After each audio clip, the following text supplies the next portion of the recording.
WNXX, Jackson, KNXX, Donaldsonville, and WDGL HD2 Baton Rouge. This hour brought to you by Spencer Callahan Injury Lawyers, LA 21-12681. Offices in Baton Rouge. Here we go. All-Star Toyota presents Off the Bench with Jacob Hester and T-Bob Hebert. Yeah. Off the Bench with Hester and T-Bob. Hey, they said I got to come off the bench. All-Star Toyota presents Off the Bench with Hester and T-Bob. Yo. Yo, welcome into the Wednesday edition of Off the Bench. Taylor Sharp here with you, hosting for the final time this week. T-Bob Hebert is back tomorrow morning. Hopefully, that is the plan. We're going to text him after the show to find out if that is still the case, but I do believe that it is. Look, a lot on the docket for today. We're going to talk a little LSU softball, some women's basketball, recruiting, LSU football, Saints, a couple guests on tap for you today. We're going to play some fun segments here on this Wednesday, kind of lighten things up since it is my last day in the host chair. But I want to start the show today like we do every day. I want to go around the room and see how we're doing today. We got Alondra on the audio board. We got Cassie on video. Guys, how we doing? Alondra, what's up? I'm doing well. I didn't have to go pick anybody up 10 minutes away. You didn't have to pick Cassie up this morning? 20 minutes before the show. So doing pretty great. Sounds like a good day. Yeah. Cassie? I would call that a win for the day. I can't lie. I'm doing pretty good. I dismissed my alarm instead of snoozed it this morning. Ooh. So that was kind of rough. Yeah. But we still made it here. We're doing good. Yeah. I No, like you're that. I fine. like that she snoozed or dismissed her alarm and still I didn't have to go pick her up. No. And I texted her at 6:20 and I was like, hey, are you on your way? And then poor Yeah, you Cassie freaked me started out. freaking out. And I'm like, no, we had an issue yesterday morning and we made For it in those here who by the missed skin of our it, teeth. I had to go pick up Jacob Beck 18 minutes before the show started at a place that was 7 minutes away. Y'all walked in the studio at 6:58 Yeah. for a 7 o'clock show. Okay. Yeah, we cut it close. So no, Cassie, thank you for filling in. I know it is difficult to wake up this morning. Look, you're not the only one who snoozed. I typically get out of bed snoozed. at about 5 a.m. I got up at 5:20 this morning. I snoozed it twice. Like Victoria wakes me up. She's like, hey, don't you have to get up? I'm like, nope, I'm good. I got 3 more minutes. I was like, leave me alone for 3 more minutes. And we still made it out the door in Good 10 job. minutes. Walked out that door at 5:30 like we do every single morning. All right, look, not a ton happened last night, but I do want to start with a little bit of LSU softball. Look, they beat ULM 7-4. There's not a ton to take away from this game, right? But I think it's interesting to point out that your softball team and your baseball team are trending in very different directions, and I'll explain what I mean. Look, a quick recap of the softball game. Softball wins 7-4. Allie Newland played well. She hit the ball well. In the middle innings of this game, you're actually trailing 3-4. You get a run across the plate. Then Mackenzie Rudity smacks a 3-run home run to make it 7-4. And then you're able to hold on to that in the later innings to win it 7-4. That's great. But the reason I say that this team is trending in a different direction of the baseball team, look at what they've done out of conference leading up to their conference play. It was very similar. LSU was the final unbeaten team in the country in softball. They were ranked number 1. They had a big out-of-conference win over Texas, not unlike the baseball team who had a big win over Texas in Houston. But just like baseball, softball, you lose back-to-back series. You lose the series to Ole Miss, you lose to Missouri. Baseball, you lose to Mississippi State, you lose to Florida. So you're trending similar right then. But then what happens? Well, softball sweeps Texas A&M over the weekend. Baseball, you get swept by Arkansas. Also, yesterday we came in here and we're like, hey, LSU really needed a get-right game against Southern. You didn't get that. You lost the midweek game to Southern in a game that you were out-hit 11-4. Softball, they took care of business last night. They did exactly what they were supposed to do, 7-4. So while your season started very similar, you were dominating out of conference play, you got into a little bit of trouble to start the SEC for both baseball and softball. You're trending in different directions. The baseball team struggling to find their way right now. They're going to have to kind of readjust everything, whether it's their lineup, their pitching rotation, their approach at the plate. Softball, they're picking it back up, right? And you both have tough series. Baseball has to take on Vanderbilt this weekend in a 3-game series. The Tigers, the Lady Tigers on softball, they got to go to Gainesville to take on a tough Florida team. But I got a lot more confidence in them right now than I do the baseball team. And this is a softball team that lost Danica Coffey right when you were getting started in SEC play. You were kind of finding your way at third base, but you're playing good now. You've overcome that loss. You've weathered the storm, if you will, and you got to give a shout out to Beth Tarina and this LSU softball team. Alondra, you actually worked the softball game last night. I did. What was your biggest takeaway from that game? My biggest takeaway is probably that, like you said, they found a way to get it done, and they were tied up most of the game. They were tied up at 2 and then tied up at 3, and I think they scored in like every inning up until the 3rd or the 4th maybe. And yeah, I mean, getting those bats were going. Allie Newland, she's a beast. She had her second grand slam of the season this weekend, and then a 3-run bomb. Or no, it was 4-run bomb last night. So yeah, they're rolling. Yeah, they really are. And you got to give credit to Beth Tarina because, you know, Beth Tarina, in my opinion, it wasn't worth it, but she's a coach that has taken a lot of criticism, you know, just because she's kind of the last remaining coach pre-Scott Woodward era. Yeah. And anytime she loses a game or a series, you're like, oh, it's the same old. LSU's going to be competitive. You can never get over that hump. You kind of heard rumblings of that this year. Oh, you go in and you beat Kentucky in the SEC series. Congratulations. But you lose back-to-back Ole Miss and Missouri. The old conversation starts again. But they've completely made a 180. They flipped it all around. Okay, look, I do want to mention something here real quick. LSU women's basketball, rightfully so, was the talk of the town yesterday. There's been a lot of discussion yesterday evening about the future of Angel Reese and Haley Van Lith and what this team could look like next year. Now, look, we don't know. Angel Reese, after the game, said that she was going to make the decision when the time is right. I imagine that decision will come somewhat soon. As of now, her and Haley Van Lith are both still on the roster. For argument's sake, and this is kind of what I think is going to happen, let's say Angel Reese leaves and goes pro, but Haley Van Lith comes back to school. What are you looking at next year as far as a basketball lineup? You know you're getting Flau'jae Johnson and Michaela Williams back, who were both huge in this NCAA tournament. They had really good games against Iowa. But what are you missing? We've talked about it all year long, right? Your lack of bench scoring and your lack of a true point guard. I want Haley Van Lith back. I think she's a really good basketball player, but she's not a true point guard. I believe she's a 2. That's what she played at Louisville. She was a lot more effective there than she was here. She kind of struggled to find her way this year, right? Well, I think it's of note that LSU actually got a commitment yesterday. Now, keep in mind, this is 2025. This is a 2025 guard, Bella Hines. She's a 5'9" guard from Albuquerque, New Mexico. Great scorer. I think she's a 2 as well, though. So when you look at things and you say, okay, who are you going to get back? Samaya Smith could potentially come back. She had an injury early in the season. You could apply for a medical redshirt there. You expect Poa to be back. Aaliyah Del Rosario was a true freshman. She's back. There's a lot of your bench players. We talked about Flau'jae Johnson and Michaela Williams. You know they're going to be starters. I mean, they were key pieces to this team. And let's say you have Haley Van Lith. You're not sure about Anissa Morrow yet either. So you got a little bit more of a bench, and you bring in some of your players, your younger players, and Angelica Velez, who Kim Mulkey was really high on. You know, as she gets more experience, she's going to be more effective off the bench as well. But Virginia Tech transfer guard, Georgia Amore, she entered the transfer portal Monday evening, actually right before the tip-off of the LSU-Iowa game. Now, remember, Virginia Tech, it's a team that you beat 2 years ago in the Final Four to go to the national championship game against Iowa. And they were a decently high seed in this year's tournament. They lost their center. She tore her knee in the first round, so they weren't able to do much. But Georgia Amore has been a really effective basketball player. Here's her career numbers. So in her career, she's averaging 14.7 points per game, 2.6 rebounds, and 5.5 assists. But this past season, when she became that dominant ball handler, that primary ball handler, your distributor, if you will, something that LSU is looking for, she averaged 18.8 points, 2.6 rebounds, and 6.8 assists. Now, we know how good Kim Mulkey is at recruiting high school talent. She's always going to do that. They're always going to be one of the top recruiting classes in the country.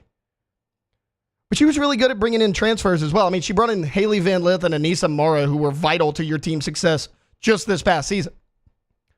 I'm not saying it's going to happen because I'm not inside the mind of Kim Mulkey. But Georgia Amore is someone that you need to keep an eye on, because if I'm Kim Mulkey, that's my first phone call when I start recruiting and looking into the transfer portal. because she's a scoring guard. I mentioned the 18.8. She can fight for rebounds because if you lose Angel Reese, you lose a lot of that rebounding as well.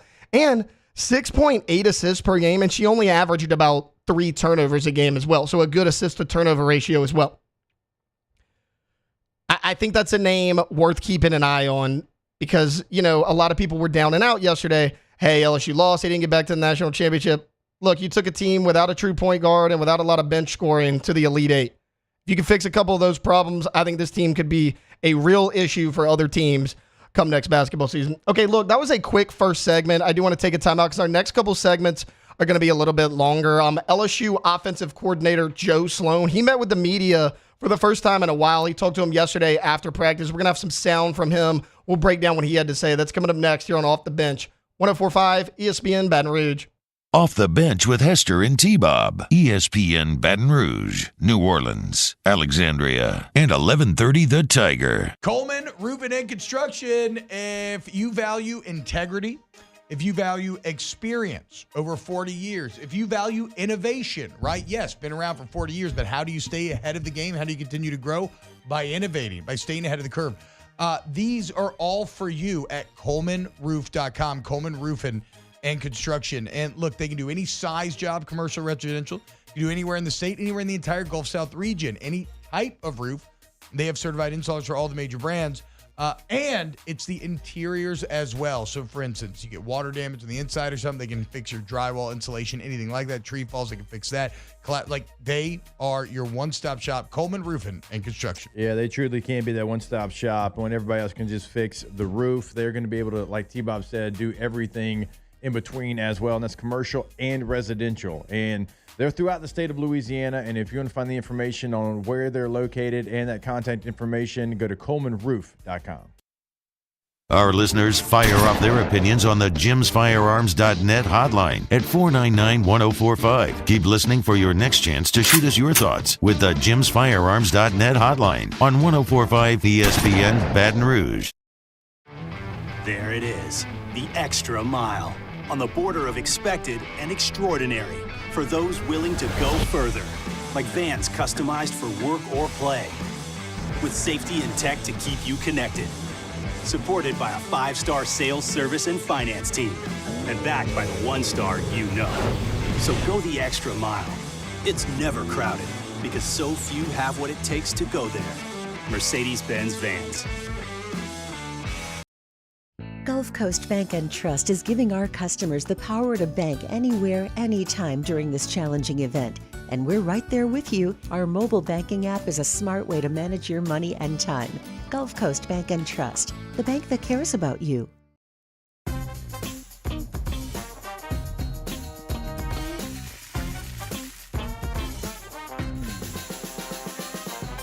The best kept secret in town is out. Discover Tallulah at the Renaissance Hotel on Bluebonnet.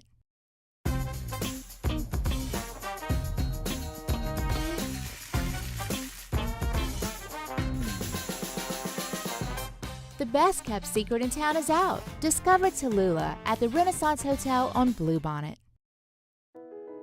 I've been doing business with Luba for 25 years. They're dependable, trustworthy. It's just the attention to detail with our clients. Our folks have years and years of experience. They're highly trained professionals, but many companies have that asset. What I'd like to think makes Luba a bit different is that we use those talents in a way that truly is dedicated to serving the needs of the folks who depend on us.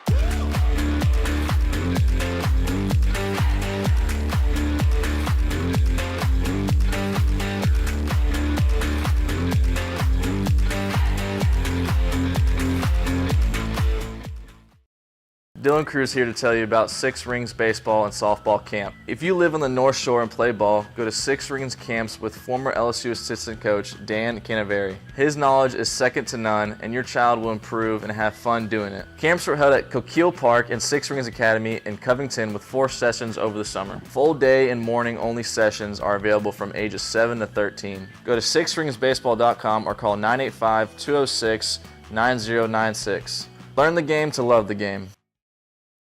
Breck teamed up to reimagine your parks, and you imagined big.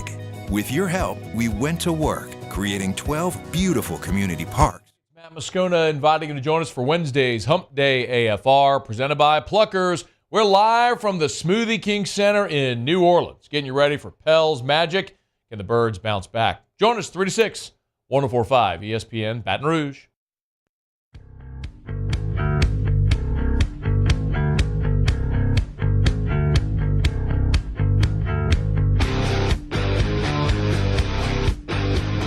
All-Star Toyota presents Off the Bench with Hester and T-Bob. ESPN Baton Rouge, New Orleans, Alexandria, and 1130 The Tiger. Alondra, you're breaking into my gym playlist. This is on my workout playlist. I was working out to this yesterday. What? I was telling you that it unlocked a memory in my brain. Yeah. Like it dusted some cobwebs. This song was on like a video game soundtrack, and I was like, what video game? And it was SmackDown. Okay, wait, SmackDown or SmackDown versus Raw? It was SmackDown. Okay, I never played that. I played SmackDown versus Raw a few times. Yeah, it was 2007 SmackDown. All right, look, we teased it going into the break. Sorry, we got a little off the rails. I had to listen to a little. Okay, this show leaves the rails regularly. That's true. That was pretty That's in true. between the ditches. I'm trying to keep us on track as much as we can. Trust me, T-Bob's going to bring it off the rails big time tomorrow. I'm sure the whole first hour is going to be a recap of his trip to Mexico, which I'm excited about. But anyways, I teased it during break, or before the break.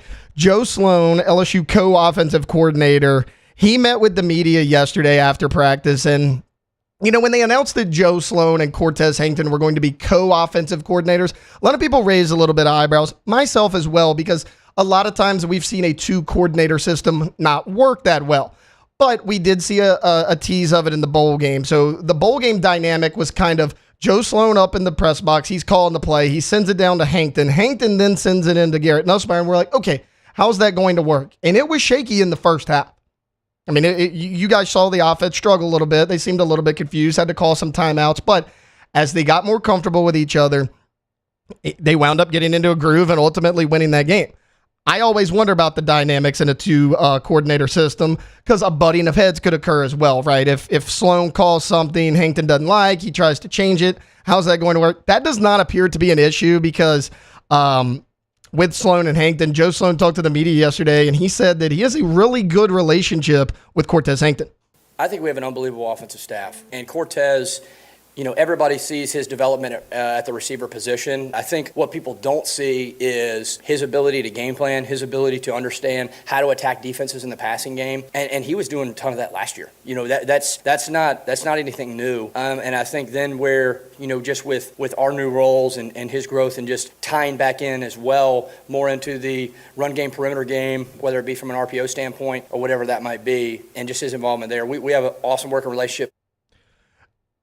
And I think that's important, right? Because Joe Sloan and Cortez Hankton, they were both on this staff last year. Hankton is the receivers coach. Sloan is the QB coach. You're breaking in a new quarterback, but that's part of the reason you elevated a Joe Sloan, right? He already had a working relationship with Garrett Nussmeier. You imagine with the lack of depth at running back and all of these weapons, the passing game is going to be the biggest part of your offense.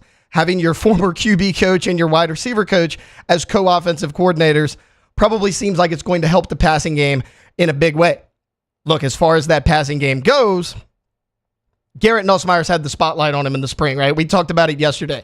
He's one of those players that's going to have to step up in a big way because this is his 4th spring at LSU. This is his 3rd year under Brian Kelly, his 2nd year with Joe Sloan. So he's not coming into a brand new position, but he's going to have a little bit of a different mindset because this is his 1st spring coming in knowing that he is going to be the starting quarterback. He has big shoes to fill, take it over for Jaden Daniels. Now, we've talked ad nauseum about, Garrett Nussmeier is such a great leader. He always has been, but the role is going to change a little bit. I think people's biggest issue is, look, Nuss has came in and he's been that gunslinger, right? I mean, he's He's willing to take chances.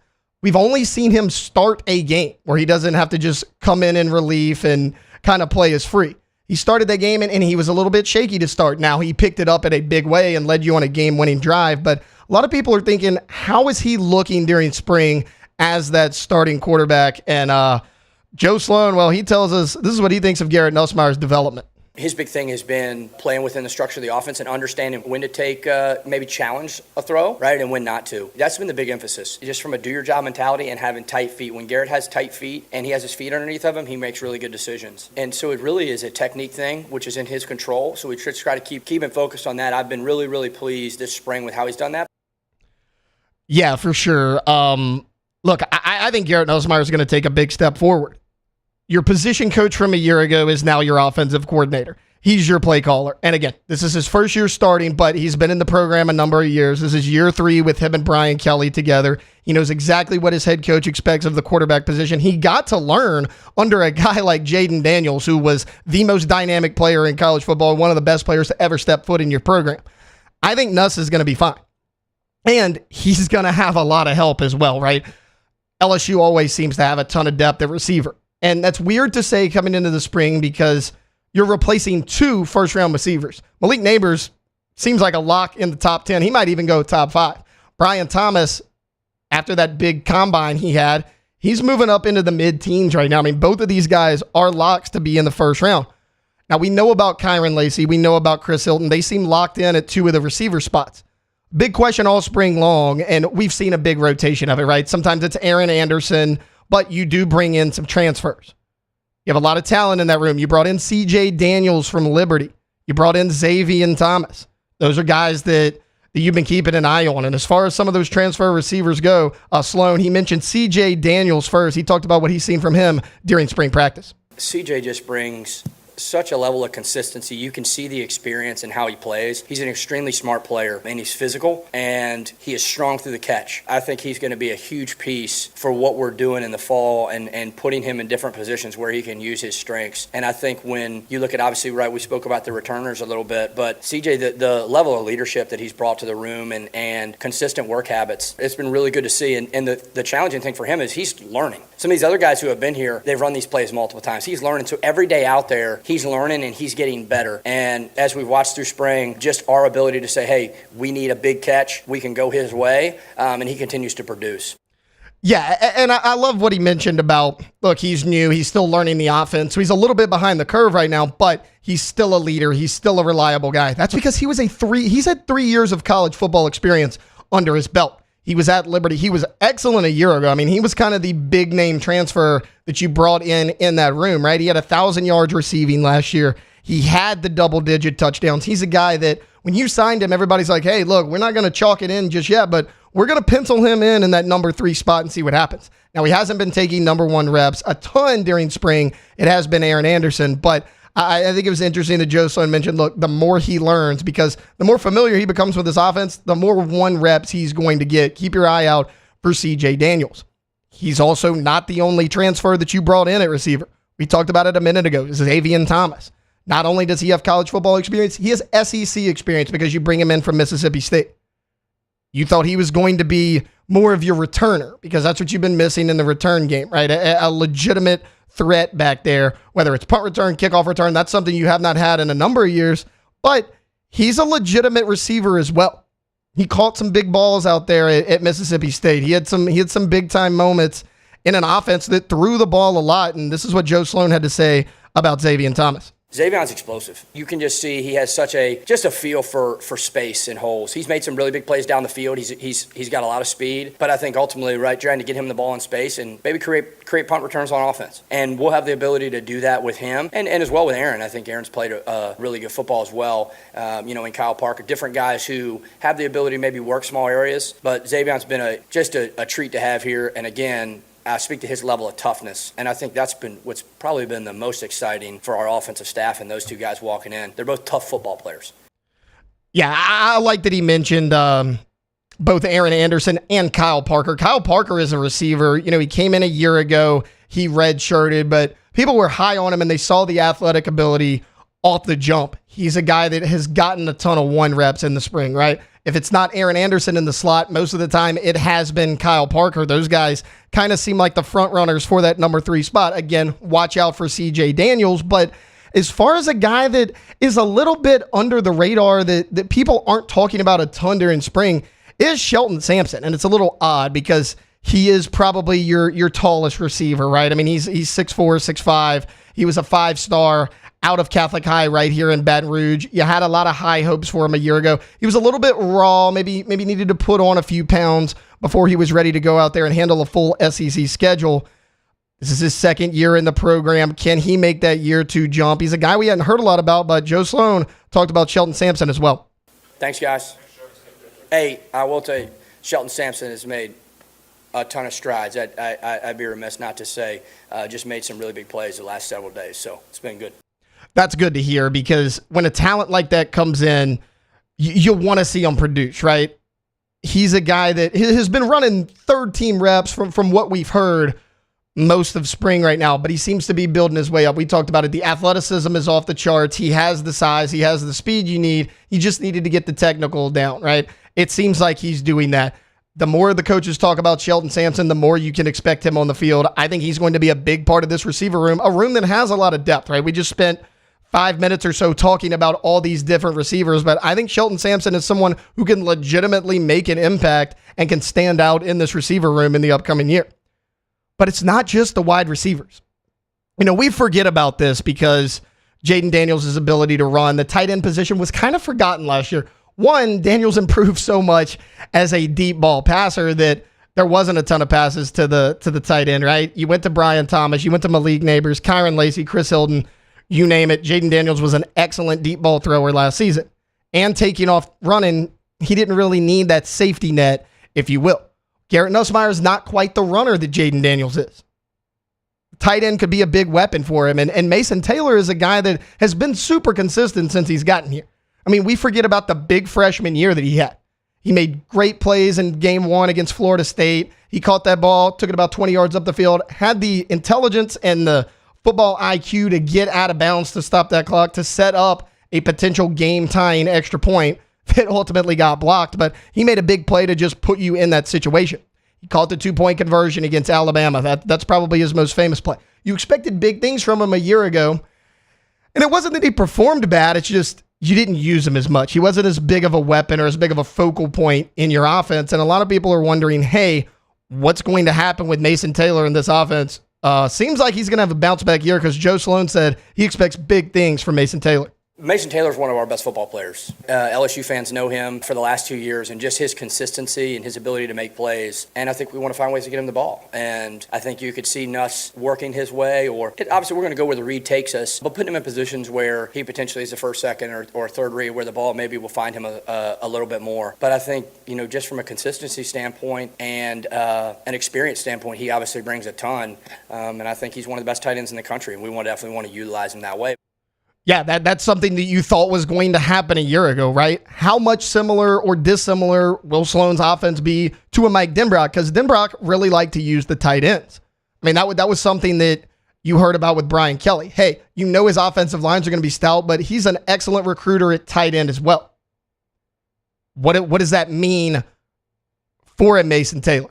We talked about it a second ago. Garrett Nussmeier, not quite the runner that a Jaden Daniels is. If you use these short passes to the tight end, at times that can almost be an extension of your running game because not only do you lose Jaden Daniels, you lose a ton of running backs. You had 8 scholarship running backs in the fall last year. Right now, you got 2. Trey Holly's status, as we know, very much up in the air. Caden Durham's coming in. He's not here till the fall. You got Josh Williams and Caleb Jackson. That's it for your scholarship running backs. And Nuss is not the runner that Jaden Daniels is. So I think Mason Taylor is going to play a big role in the short passing game. You can use it almost as an extension of the running game. Now, I talked just a second ago about Brian Kelly's ability to recruit tight ends. We know the offensive line's deep. We know they're stout. They're probably the strength of this entire team. But what about the other tight ends? Because there's a lot of depth in that room. It's not just Mason Taylor. And Joe Sloan wanted to mention the depth at that position, talking about the other tight ends in that room. Our other young tight ends, when you look at Pimp and Mac Markway, just how they've grown and how we're trying to grow the offense and use those guys more multiple. When we first got here, that was a room that really had to be rebuilt, and Coach Kelly and Coach Denbrock started that, and obviously they have a huge, Coach Kelly has a huge history with tight ends and what he's done with them over several years, but we wanted to grow that room, and I think we're close, right? We're close to getting there, and if, when you guys had an opportunity to be out at practice a little bit, I think you can see just how we want to use those guys a little bit more, just within the framework of what we do on offense. That was a big emphasis when Kelly came in. Hey, we want to build that tight end room. I mean, Ed Orgeron's last season here, Jack Mashburn was your tight end number 2. He actually had to start some games. Now, he was great at that H-back role. I mean, he was vital in the game where Ty Davis Price went off against Florida, right? He set the single-game rushing record. They went right behind Jack Mashburn, but he wasn't really a receiving tight end. That room was very thin. You had about 2-3 tight ends on the roster at max. None of those guys are even here on campus anymore. And it's not just Mason Taylor. He talked about Mac Markway. He talked about Kamori and Pimpton. Connor Gilbreth. I mean, all of these guys that have played solid minutes. I mean, Mac Markway caught a touchdown last year. So when you look at Mason Taylor and you look at all these tight ends, you're going to get at least some production from that room. I expect Mason Taylor to go off this year. And it's not just those guys. Trey'Dez Green, who was one of your highest rated recruits, the big time tight end out of Zachary, he's like 6'7", 6'8". He's coming in as well. You have a lot of talent in this room. I expect them to use them in a big way. So look, we talk receiver, we talk tight end. This all goes back to Garrett Nussmeier, right? The offense is there. We talked about the offensive line. You got Campbell and Emory Jones, 3-year starters at tackle. Garrett Dellinger is a veteran starter at guard. Miles Frazier is a veteran starter at guard. Your only newbie on that offensive line is DJ Chester at center, but by all accounts, I mean, he is handling it better than good. I mean, he's picking up right where Charles Turner left off. They expect big things from him. You got the receivers. You got a Kyron Lacy or Chris Hilton. One of those talented receivers is going to step up and emerge as that number 3 receiver. You got Mason Taylor. Not only Taylor, but you got all the talent behind him. Mac Markway, Kamori and Pimpton, Trey'Dez Green coming in the fall. Everything for Garrett Nussmeier to succeed is set up for him to do it. He's just got to go out there and do it. I think he will. I expect big things from him in 2024. All right, we're going to take a quick timeout. On the other side of this break, want to talk a little New Orleans Saints NFL draft. Some mock drafts came out, and there was one common name that a lot of analysts believe that the Saints are going to go after in round 1. We'll talk about that coming back here on the other side of this break here on Off the Bench, 104.5 ESPN Baton Rouge. Off the Bench with Hester and T-Bob. Trash Rangers. Yum. If you need somebody who is going to provide you a level of service that you are not getting currently from your waste management company, well, if you're in a city or lives in parish, listen up, because you're lucky. You have a choice. You can go with the local guys, the red cans, the red trucks. You see it all over town. The other day, Taylor was telling me about a thread he found on Facebook in the wild where somebody basically asked, hey, I keep seeing this, like, should I switch over? And it was like 50 to 60 comments like, yes, the service is unparalleled. The prices are the best. They text you the night before they're coming out of your home, so you never forget to put out the trash again.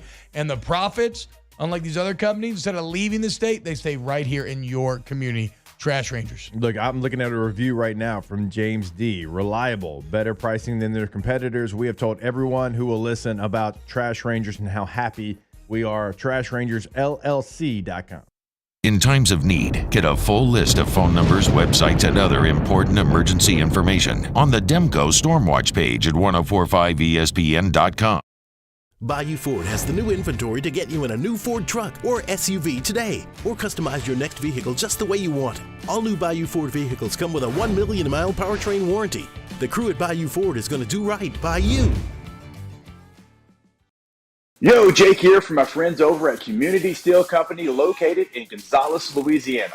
The local place you can turn to for all of your metal building needs.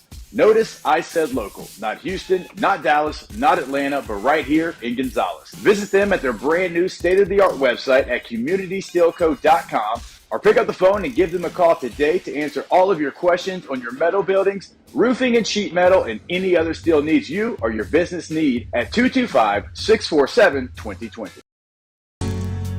It was a humid day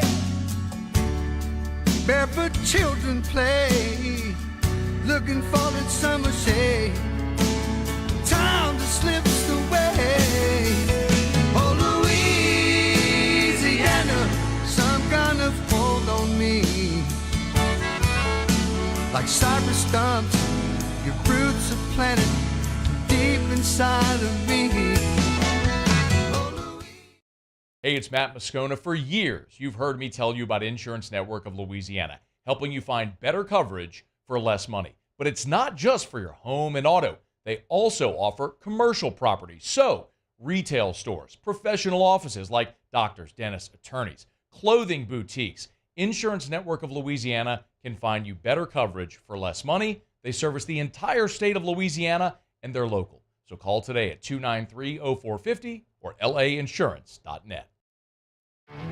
There it is, the extra mile, on the border of expected and extraordinary, for those willing to go further, like vans customized for work or play, with safety and tech to keep you connected, supported by a 5-star sales, service, and finance team, and backed by the 1-star you know. So go the extra mile.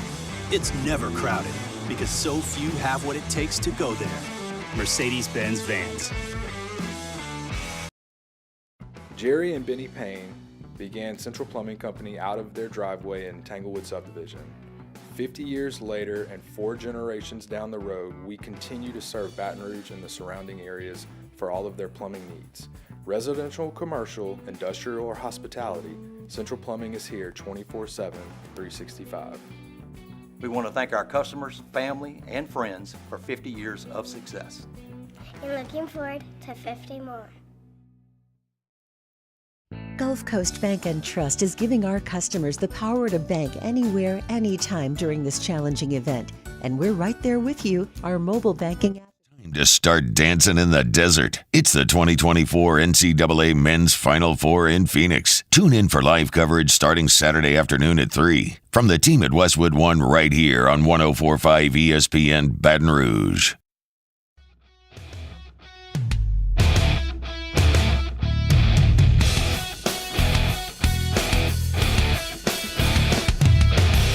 All-Star Toyota presents Off the Bench with Hester and T-Bob. ESPN Baton Rouge, New Orleans, Alexandria, and 1130 The Tiger. Welcome back into Off the Bench.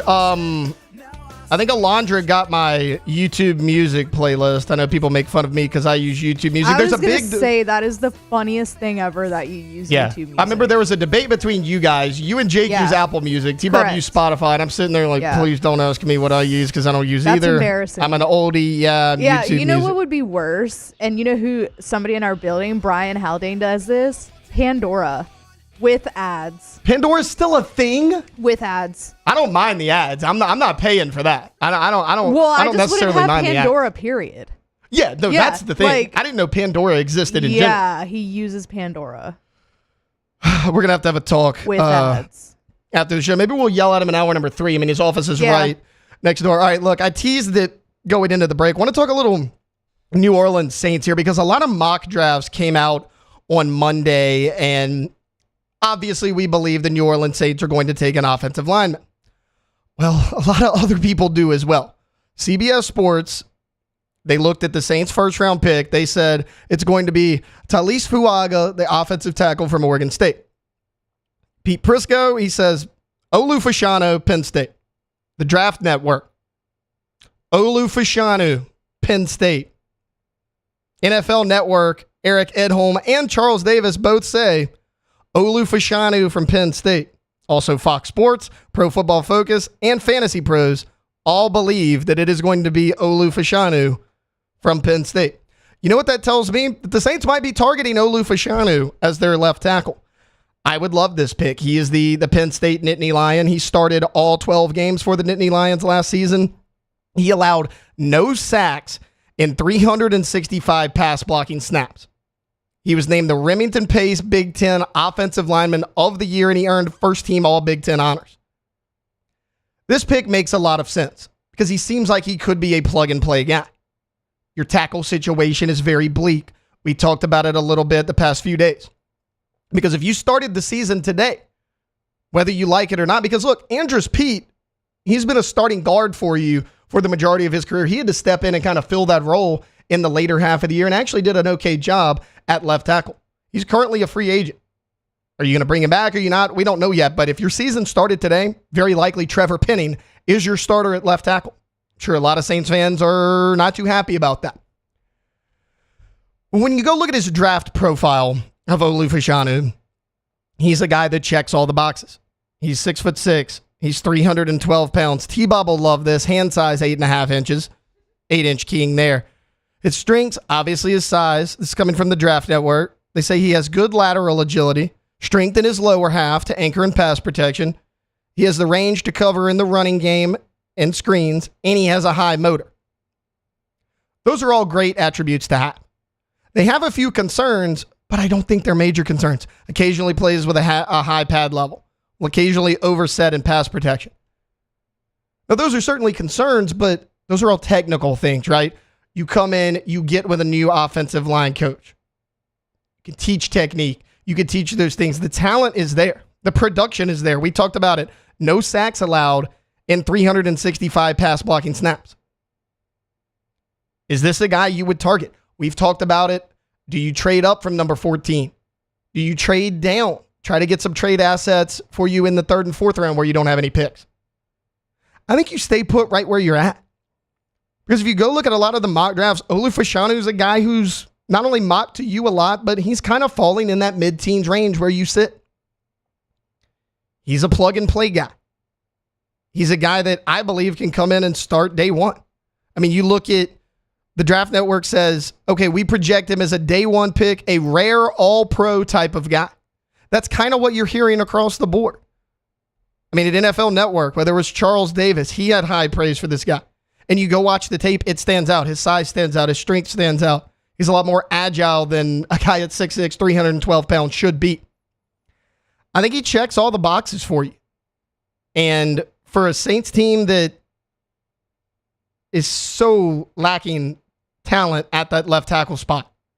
Again, if you started your season today, Trevor Penning would be your starter at left tackle.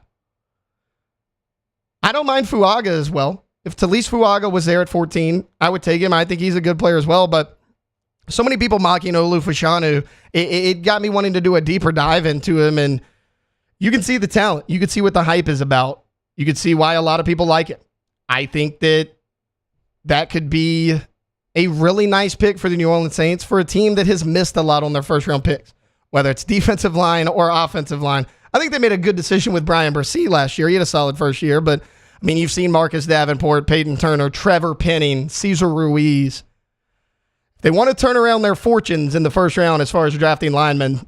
I think Olu Fashanu is a good place to start. All right, one more thing I do want to hit on the New Orleans Saints before we take a break. Saints Wire put out an article the other day about possible trade rumors surrounding Taysom Hill. Would you do it, and what would it cost to trade him? So, look, the way Hill's contract is currently structured, it would cost the Saints about $1.1 million against the cap to trade him before June 1st. It would be more expensive to trade him than to keep him.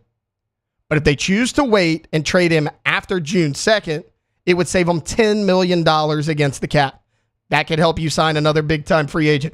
We talked about the free agent offensive linemen yesterday that are out there, the free agent safeties that are out there. Would you trade Taysom Hill? And beyond that point, what is the trade market for a guy like Taysom Hill? Who would want it? I can think of a team in the AFC coached by Sean Payton. That would be the Denver Broncos that would probably take a shot at him. You just know that Sean Payton has been licking his chops trying to get his hands on Taysom Hill since he left that building. But when you bring in a guy like Clint Kubiak, who coached under Kyle Shanahan at the 49ers, you see what they do with George Kittle. You see what they do with Kyle Juszczyk. Their running game is so good. They get their receivers involved. I mean, Juszczyk far and away is the best fullback in the NFL because he's used the best. Yesterday, we were talking with Nick Underhill about, is that a role Taysom Hill could play? And he said, yeah, that's something that they're probably going to explore. Because I'm not sure what his trade value is. And look, $10 million against the cap is great, but Taysom Hill is a valuable part to this team. And bringing in a Kubiak, if he brings some of those Kyle Shanahan schemes and run styles, Taysom Hill is a guy that could be very valuable to you. You could line him up at fullback. You could line him up at tight end. You can line him up wherever. And with the complex running game that Kyle Shanahan runs, if Clint Kubiak brings that over, this is a guy that could be an incredible weapon for you offensively. Now, reasons to trade him would be age and money. He's not getting any younger. And he's got a little bit of a hefty contract. Right now, he's costing you more and he's getting older. But again, with Clint Kubiak coming in, you got to see what he can do with a talent like Taysom Hill. That's why you brought in Clint Kubiak. You needed to get your weapons better involved. Obviously, you want Derek Carr to be in a more comfortable offense, but it's to get your playmakers involved. Taysom Hill is a big-time playmaker for this organization. I say no, but it is a conversation to have if you're looking to free up some cap space and get rid of an older player. But I think you should keep Taysom Hill and keep him put right where he is. All right, look, we're going to take a quick timeout. Coming back, we're going to wrap up our number one. Is Patrick Mahomes' quarterback job with the Kansas City Chiefs in jeopardy? Obviously, that's whole tongue-in-cheek. We'll get into it on the other side of this break that's coming up when we get back on Off the Bench. 104.5 ESPN Baton Rouge.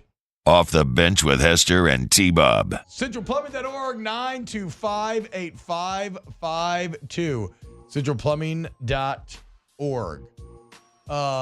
No, guys. Taylor is not allowed to go to HR, okay? I will beat the hell out of him. You know who's going to beat the hell out of you with good prices? CentralPlumbing.org. And excellent customer service, CentralPlumbing.org. So for any of your plumbing problems, your one-stop shop is Central Plumbing. 925-8552 is the number. Again, huge shout out to Central Plumbing for being such a major part of Dreams Come True. And put on that entire tournament, just everything they do for Dreams Come True year round. But look, it's not just repairs, Jake.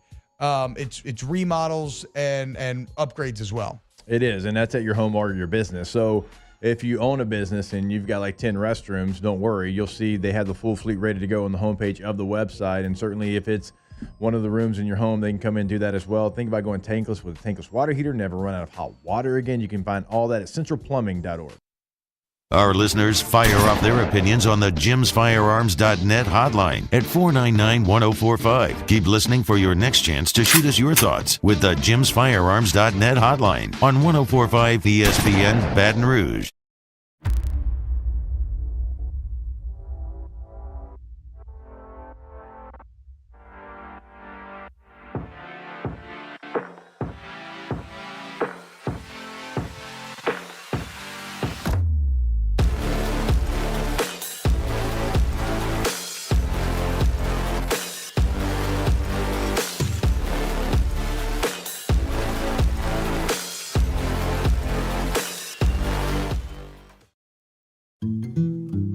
Power up your next project with John Deere Deals by Sunshine. Whether you're working hard or playing hard, our knowledgeable team will help you find the right product for you. Ask us about our amazing tractor package promotions. Learn more about what it means to be powered by Sunshine at sunequip.com.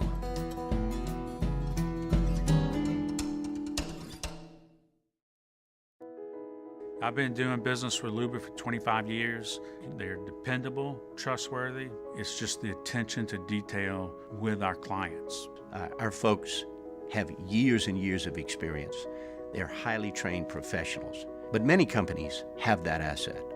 What I'd like to think makes Luba a bit different is that we use those talents in a way that truly is dedicated to serving the needs of the folks who depend on us. Dylan Cruz here to tell you about Six Rings Baseball and Softball Camp. If you live on the North Shore and play ball, go to Six Rings Camps with former LSU assistant coach Dan Canaveri. His knowledge is second to none, and your child will improve and have fun doing it. Camps were held at Coquille Park and Six Rings Academy in Covington with 4 sessions over the summer. Full day and morning only sessions are available from ages 7 to 13. Go to sixringsbaseball.com or call 985-206-9096. Learn the game to love the game. Breck teamed up to reimagine your parks, and you imagined big.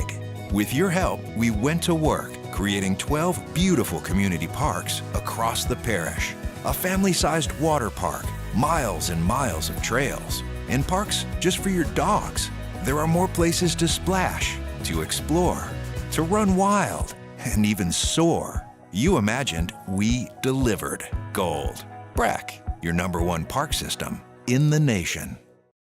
Electricity is all around us, and our families depend on it. Every day is sparked by the power of a cold drink or a warm meal, a movie night, and a comforting light at the end of a dark hallway.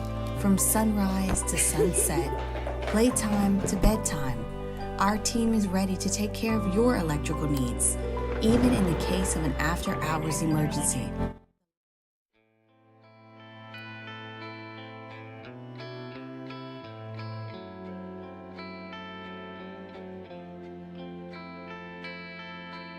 All-Star Toyota presents Off the Bench with Hester and T-Bob. ESPN Baton Rouge, New Orleans, Alexandria, and 1130 The Tiger. All right, welcome back into the final segment, hour number 1 here on a Wednesday edition of Off the Bench. Taylor Sharp sitting in for T-Bob Hebert, Jacob Hester. T-Bob will be back tomorrow morning. I teased it during break. Patrick Mahomes, watch out, buddy, because Carson Wentz is coming for your job.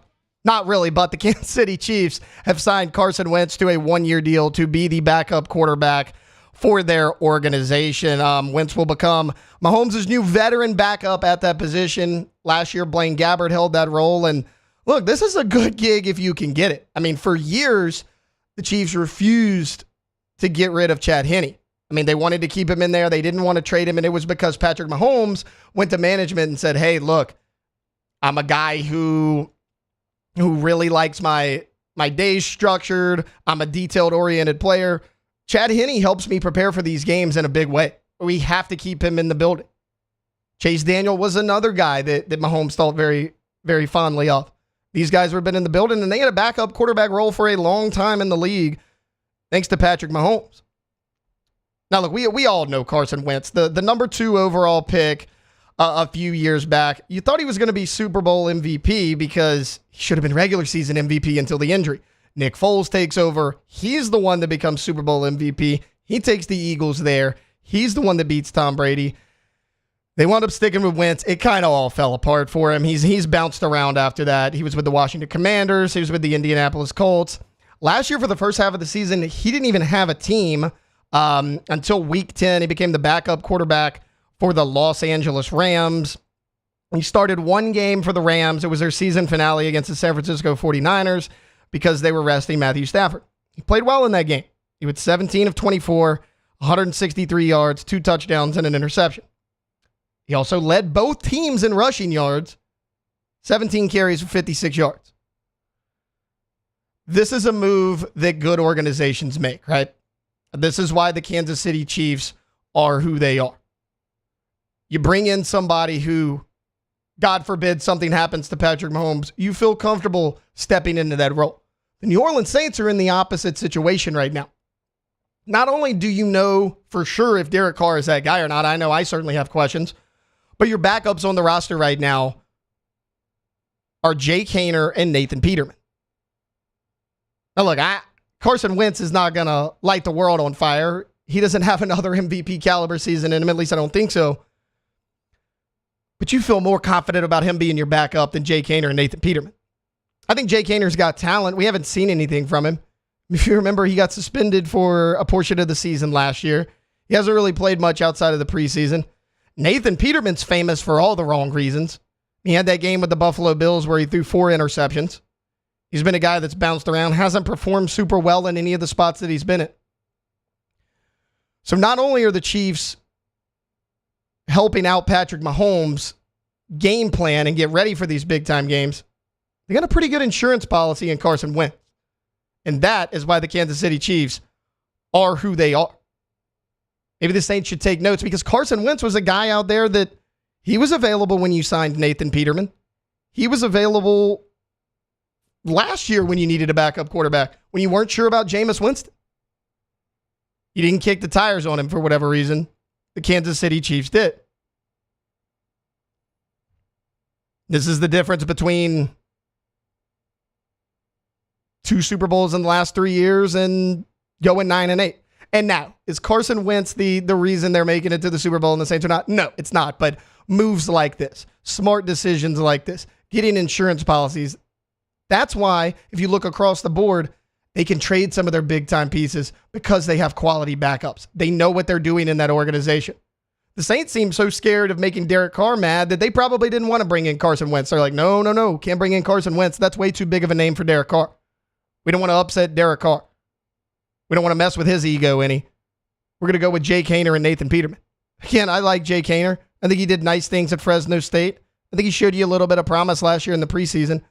But if Derek Carr goes down in a make-or-break season for Dennis Allen, you're putting all your eggs in the Jake Haener basket. Just think there were better ways to go about your backup QB situation than Jake Haener and Nathan Peterman. A guy like Carson Wentz is a prime example of that. All right, look, that's going to wrap up hour number 1 of this Wednesday edition of Off the Bench. We got 2 more hours left with you. Coming up to start hour number 2, we are going to talk a little bit of NFL free agency because we always talk all the time about running backs have a shelf life. Receivers may as well because there's a lot of quality receivers out there without jobs yet. Age may play a factor in that, and that relates obviously to the New Orleans Saints, who are looking for a third option at receiver. After that, though, we're going to have some fun. We're going to make fun of my March Madness bracket. We're going to preview the Final Four for both the men's and women's. We're going to play Would You Rather Wednesday. We're going to bring that segment back, and we may make fun of Dak Prescott in hour number 3. That's coming up here on Off the Bench, 104.5 ESPN. Off the Bench with Hester and T-Bob. Go to AccuTemp Baton Rouge, AccuTempBR.com, AccuTempBR.com. You want service to the highest degree? You want to go to AccuTemp for all your AC, heat, and electrical needs, y'all. And you know, take control of your comfort zone today. You turned your heat on last night, Alondra, you said, right? Okay, well, if you had a problem, you call up AccuTemp and you will be blown away. And I swear to you, you are never going to want to go anywhere else ever again. You're in the market for a whole home generator? They're your answer as well. AccuTempBR.com, AccuTemp, Baton Rouge. Yeah, and since it's not truly spring yet, you got the heater, AC. You know, you don't want to shock the system. It's and literally, so that's how spring works. If AccuTemp comes out, they're going to make sure that your system can also go back and forth. You don't turn the heater in spring. And you can find that information and how to get them to your home to make sure you don't shock the system at AccuTempBR.com, AccuTempBR.com. Bayou Chrysler Dodge Jeep Ram is taking $22,500 off the new 23 Ram 1500 SCA truck. We're open for business in our beautiful new showroom and taking $22,500 off the new Ram 1500 truck. All new Bayou vehicles come with a 1 million mile warranty. The crew at Bayou Automotive is going to do right by you. The Windsor Senior Living Community in Mandeville, Louisiana is a beautiful, vibrant apartment community geared towards seniors. They are nestled right in the heart of Mandeville, where seniors live a more carefree lifestyle in spacious apartments with the peace of mind that comes from having a little extra help. Call the Windsor at 985-624-8040 to schedule a lunch and tour. Come see how the Windsor can be your passport to peace of mind. Yo, Jake here from my friends over at Community Steel Company located in Gonzales, Louisiana. The local place you can turn to for all of your metal building needs. Notice I said local, not Houston, not Dallas, not Atlanta, but right here in Gonzales. Visit them at their brand new state-of-the-art website at communitysteelco.com or pick up the phone and give them a call today to answer all of your questions on your metal buildings, roofing and sheet metal, and any other steel needs you or your business need at 225-647-2020.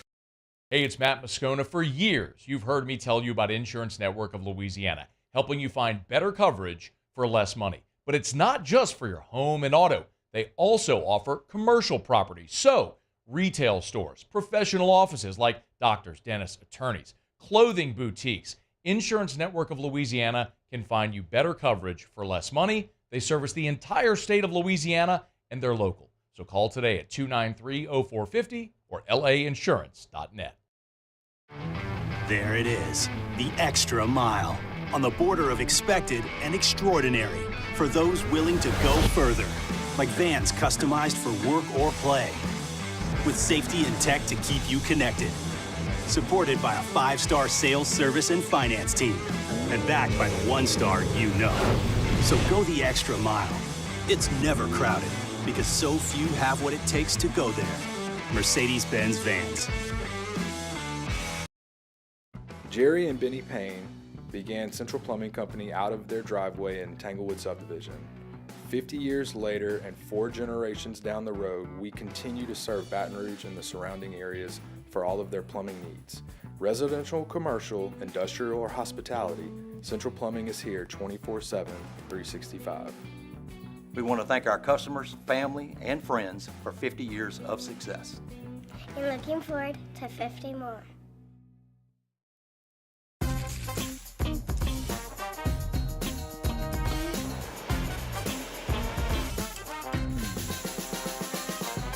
The best kept secret in town is out. Discover Tallulah at the Renaissance Hotel on Bluebonnet.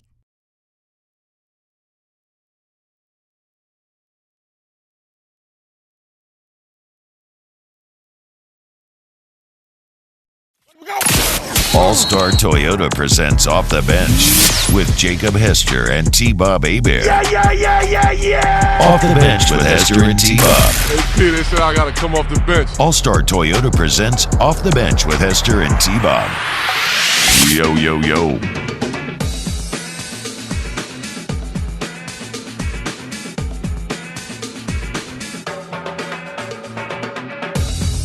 Welcome into hour number 2 of a Wednesday edition of Off the Bench. Taylor Sharp here with you, filling in for T-Bob Hebert and Jacob Hester. Jake out the rest of the week. T-Bob will be back tomorrow, and I'm sure we will hear all about his vacation to Mexico. Bad news, guys. It's stinging caterpillar season. I've been getting texts from my wife all morning long. She's worried, Alondra, that Frankie is going to try to eat one. Well, that was my first thought because, Frankie's a little mischievous. Yeah. So he can't be eating stinging. I had to. She made me Are they walk into the. poisonous to dogs?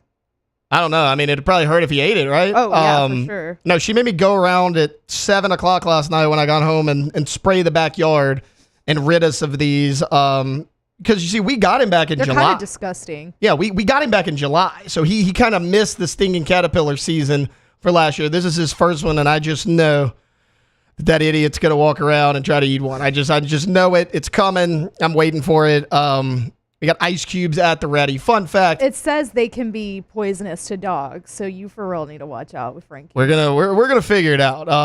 He likes ice cubes. That's his favorite snack. So you're gonna love this. The other day Victoria was like, "Hey, you want a snack?" And I'm thinking, okay, a bag and strip, a pepperoni, something like that. Nope. Right. She takes him to the freezer and she's like, "Do you want a frozen carrot or do you want celery?" And he loves them. Frozen carrots are his favorite snack.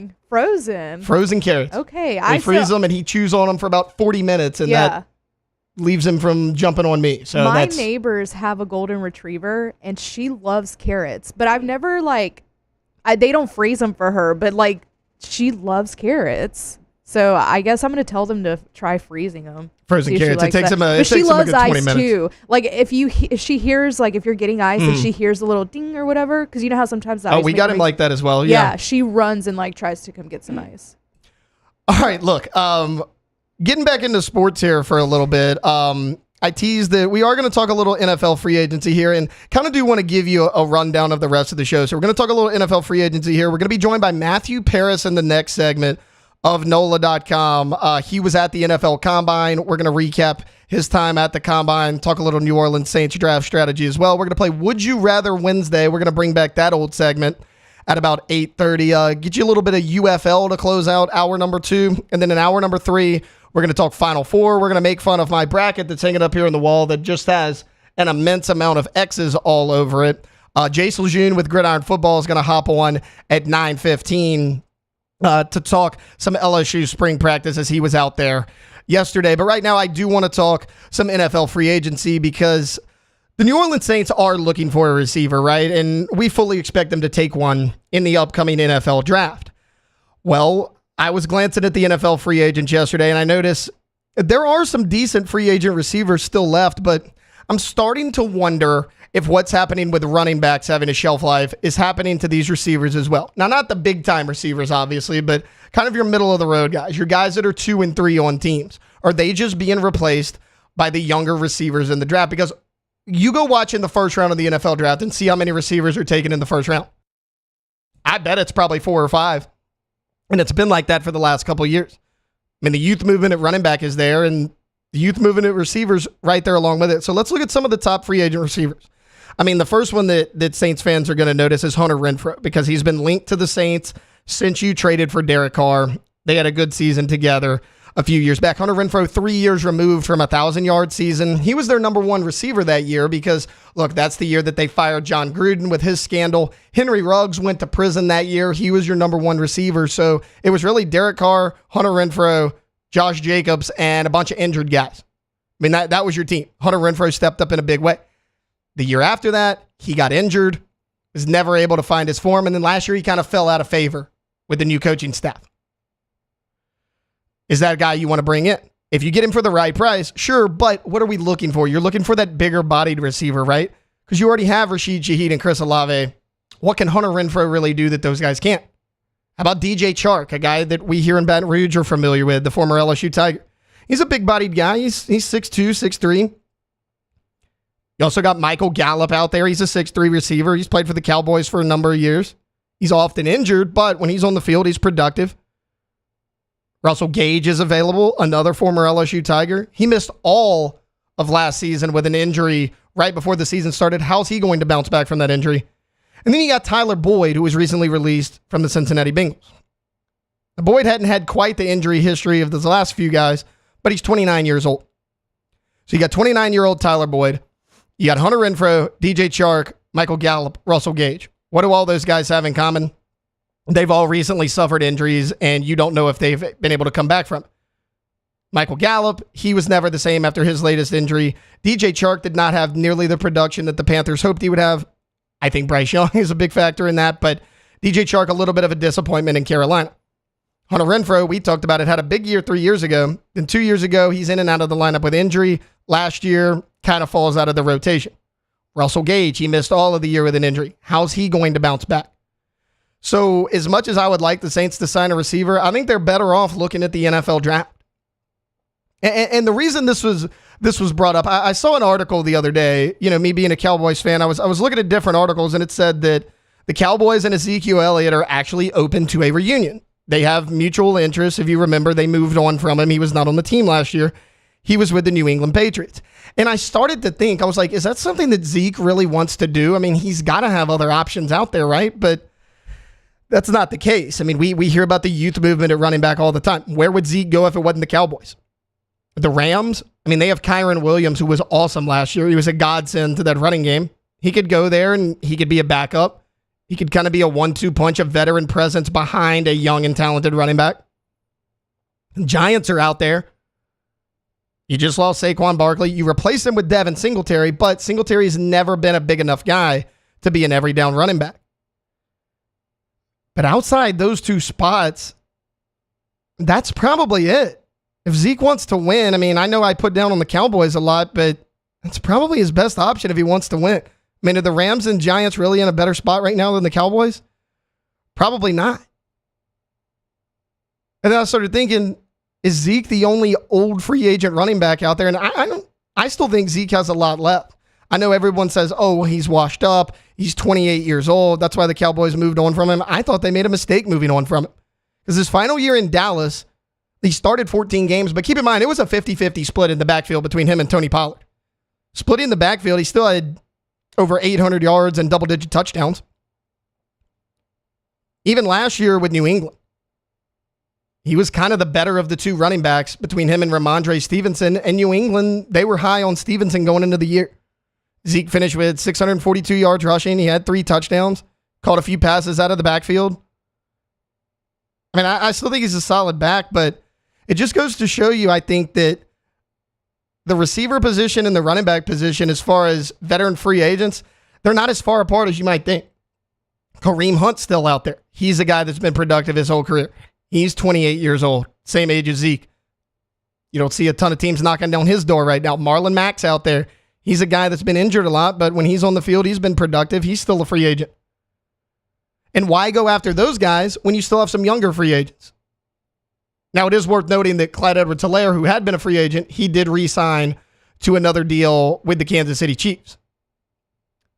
I mean, Zeke had a better year than Clyde last year. Now, it is worth noting that Clyde did re-sign with the Chiefs. That's a team that's familiar with him, so you know what you're getting in him. But, I mean, you got Damian Harris out there. He's younger than Zeke and Kareem Hunt.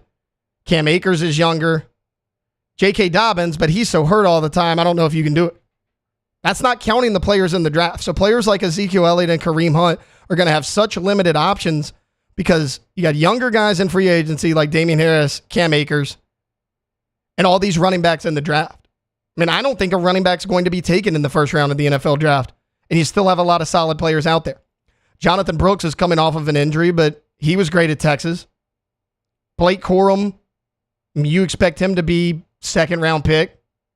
There's a lot of guys out there that you can look at and say, hey, I'm going to bring that guy in. I'd rather kick the tires on him, have a younger guy with less wear and tear than bring in a free agent like a Hunt and a Zeke that I know what I'm getting, and it's a really solid player, but I just can't risk it because the injury at that position. There's a lot of injuries with these free agent receivers.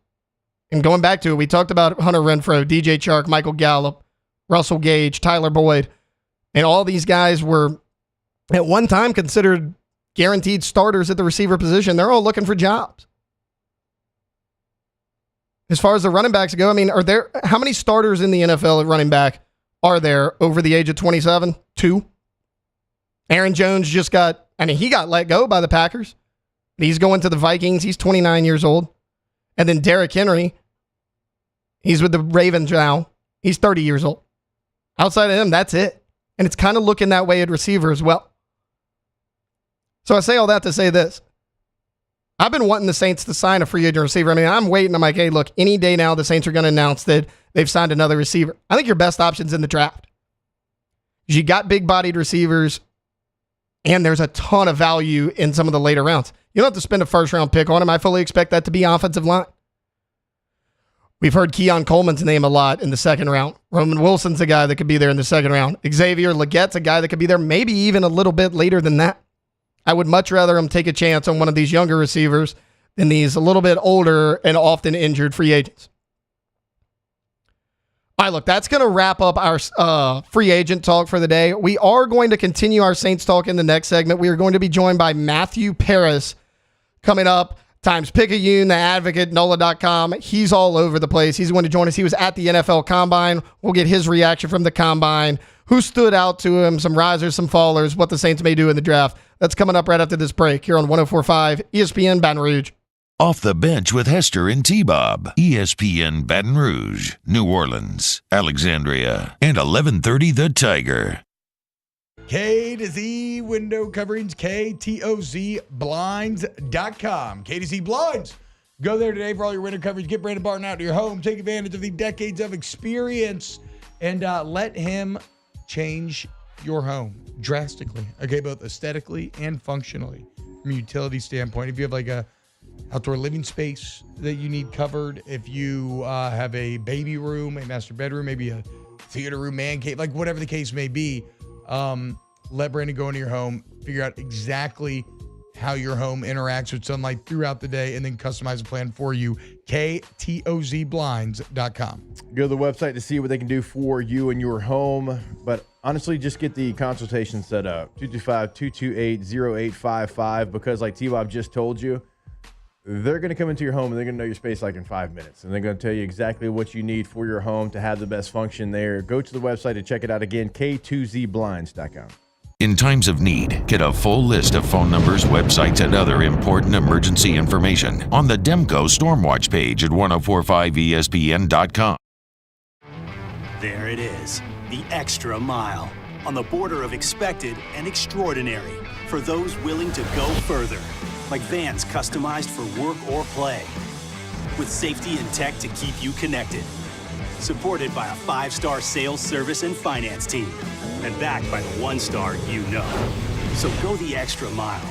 It's never crowded, because so few have what it takes to go there. Mercedes-Benz Vans. He's here. Anyone want a Coors Light? Oh, shoot, I forgot to play the song. I got a guy who can fix this. At Relief Windows, we're more than windows. We're windows, doors, hardy plank, and vinyl siding.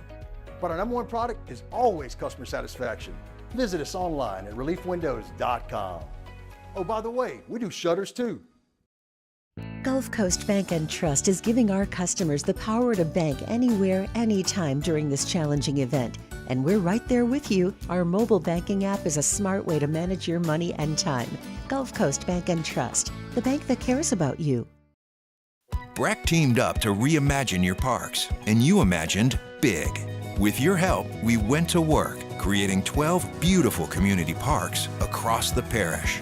A family-sized water park, miles and miles of trails, and parks just for your dogs. There are more places to splash, to explore, to run wild, and even soar. You imagined, we delivered. Gold. Breck, your #1 park system in the nation.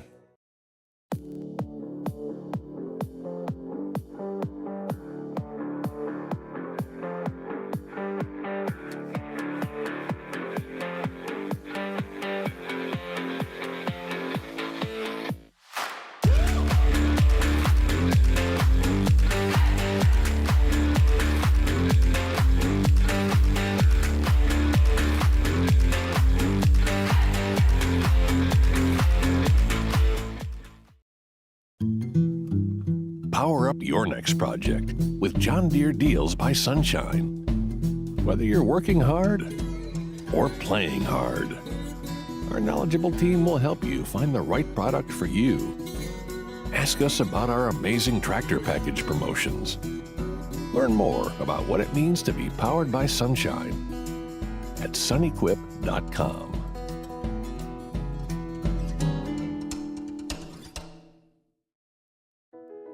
I've been doing business with Luba for 25 years. They're dependable, trustworthy. It's just the attention to detail with our clients.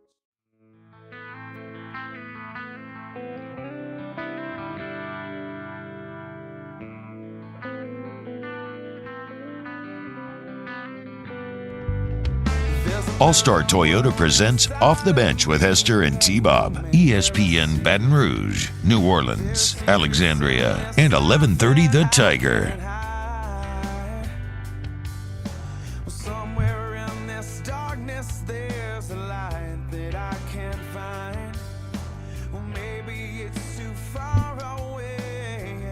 Welcome back into Off the Bench. Taylor Sharp here with you, sitting in for T-Bob Hebert and Jacob Hester. T-Bob will be back tomorrow. All right, I teased it going into the break. We're going to talk a little New Orleans Saints here, and joining me right now is Matthew Paris, Saints beat reporter for Times-Picayune and The Advocate. Matthew, what's going on, man? Not so much. Thanks for having me. Yeah, absolutely. Look, last time I talked to you, I was actually filling in on the midday show with Hunt Palmer, and you were about to make your way to the NFL Combine. Haven't talked to you since, so give me a little bit of a recap. How was this year's NFL Combine? Yeah, it was pretty good. It was... Hey, sorry, I'm getting a really bad echo. Is there any way to fix that? Yeah, give us 1 second. Is that any better? All right, we're gonna hang up with Matthew. He's gonna call us right back. But look, we're gonna talk all things NFL Combine. We're gonna recap it. I've never been to the NFL Combine. I don't know anybody other than Matthew that has. We're gonna kind of get a behind the curtain look at that. Which players stood out to him, which players did not, and of course, we're gonna talk to him about the New Orleans Saints. All right, do we have him back? All right, we do have him. All right, Matthew, you there? Yes. Mm-hmm. All right, is that better? Yes. All right, perfect. Sorry about that.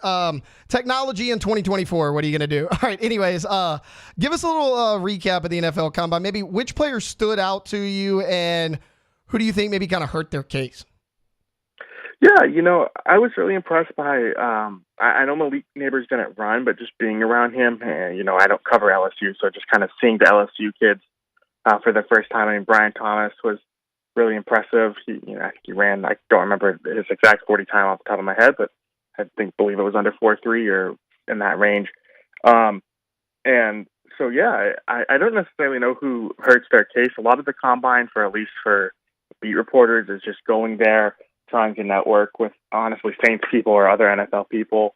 And, I was just in Florida for the owners meetings, and it was kind of interesting, they're a month apart or weeks apart even. And, with something like Ryan Ramczyk, Dennis Allen was a lot more optimistic at the Combine than he was at owners meetings for Ryan Ramczyk's kind of future, or at least how he's recovering from that knee injury. So a lot can change in a few weeks. So, but yeah, the combine was a fun time. For sure. The Saints are here at 14, and a lot of people have said, hey, are they going to trade up? Are they going to trade back? I would like to see them stay put, see how the draft board falls. Is it O-line or bust here in round one? I mean, it seems like they got to go offensive tackle, right? Yeah, I wouldn't be shocked if they necessarily went, Dennis Allen mentioned that they could use another pass catcher. So what does that look like? Maybe that means Brock Bowers at number 14, even a guy like Brian Thomas. He's rising up draft boards the way people think he is. But besides those two, I mean, I really do think, or maybe if one of the receivers falls on the draft board, I don't think Neighbors would ever get to 14, but, like that. But besides that, I mean, yeah, I do think they're blessed. I mean, they really haven't addressed it in free agency. I know they signed Oli Udoh, but they still have a pretty big hole at left tackle right now, and I think the easiest way to fill that is with the 14th pick. Okay, let's say that there's a decent amount of left tackles out there. Is there a guy out there that you think is a really good fit for the Saints where it's like, hey, if this guy's there, regardless of what other tackles are there, the Saints got to jump on him? Yeah, I like Onu Fashanu, sorry. The Penn State kid. Just, he has a lot of experience starting at Penn State. Didn't give up a tackle or didn't give up a sack in college, according to Pro Football Focus. Just a real stout, really excels at pass blocking. And, I think we kind of both agree that the Saints have probably missed on Trevor Penning. And I'm kind of trying to look back at that and say, all right, what mistakes can the Saints avoid again? And, Penning coming from Division II, not having that higher level of competition, maybe a little over-aggressive in his technique. I don't think Fashanu has really any of those concerns. I like Fashanu. I don't think Joe Alt, he'd be the other guy for me. But, I think Fashanu is the one right now that I'd be leaning toward if he was available. Yeah, there's a lot of people that are actually mocking Olu Fashanu to the Saints at 14. I agree with you. I think that'd be a great pick. We talked about receiver a little bit earlier. Dennis Allen saying that the Saints need to add a pass catcher. Not necessarily first round, but like second round. Keon Coleman's a guy that's been brought up a lot. Roman Wilson, Xavier Legette. Is there a guy that you really like for the Saints as far as pass catchers, maybe in that second round at that 45 area? Yeah, not necessarily. I mean, Coleman is interesting. I don't know if he'll be there. I'm kind of more interested to see, what type of receiver, if they do draft a receiver, that they want. Like they have a kind of a need for possession receiver after releasing Michael Thomas. I know A.T. Perry could fill that role, but a lot of faith to put on a guy who was drafted in the 6th round a year ago. They brought in Cedric Wilson, but don't forget they're switching offensive schemes here. So with Clint Kubiak, do they look for more of a kind of a yards after catch type of receiver, some guy who can create in space? I think Chris Olave could do that at Bass. We'll see how this offense goes, but I'm just kind of interested more in what type of receiver. And, he said pass catcher, so I don't think tight end is off the board either. Yeah, a couple tight ends have been mocked to him, like way in the later rounds. Like a Jaheim Bell is one that's been brought up a lot out of Florida State. How do you think he would fit with the Saints?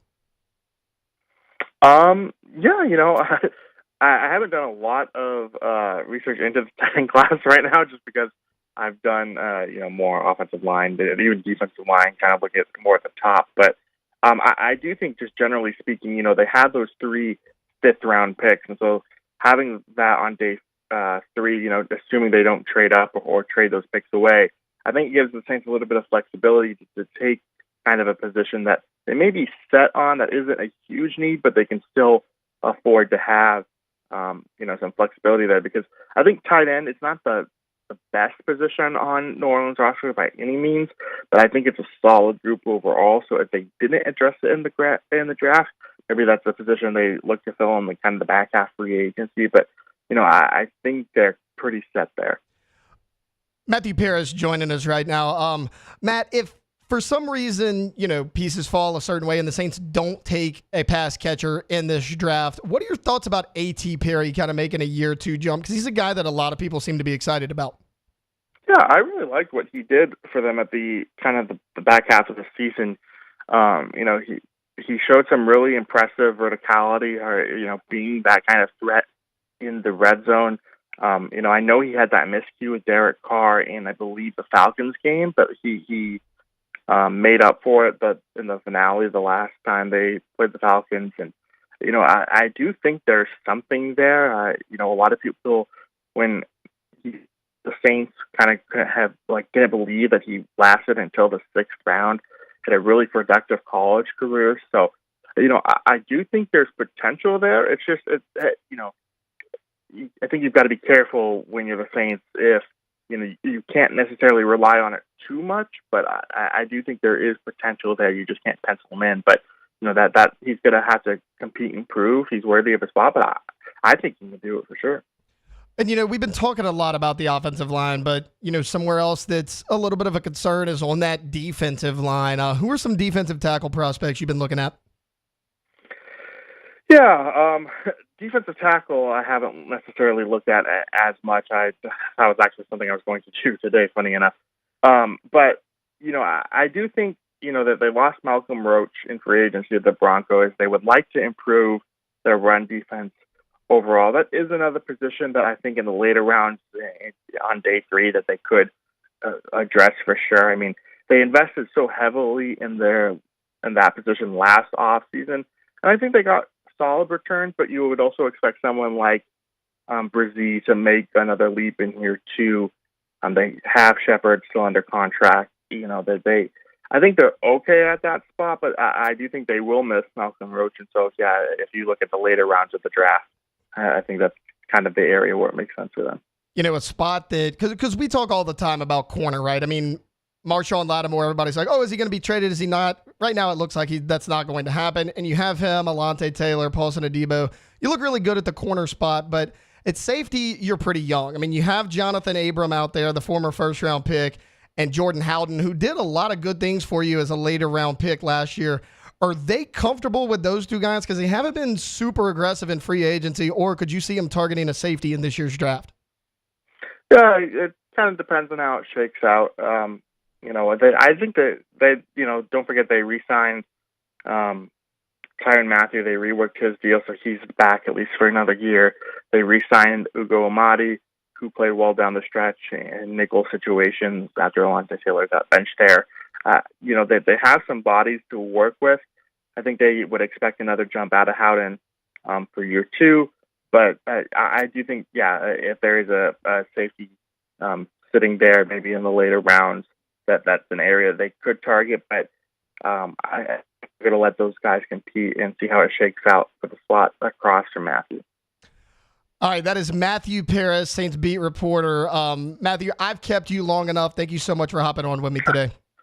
No, anytime. All right, that was Matt Paris, Saints beat reporter for Times-Picayune and The Advocate, chopping it up a little bit there, getting some behind the scenes in the NFL Combine and talking Saints draft strategy. All right, we're going to take a quick timeout.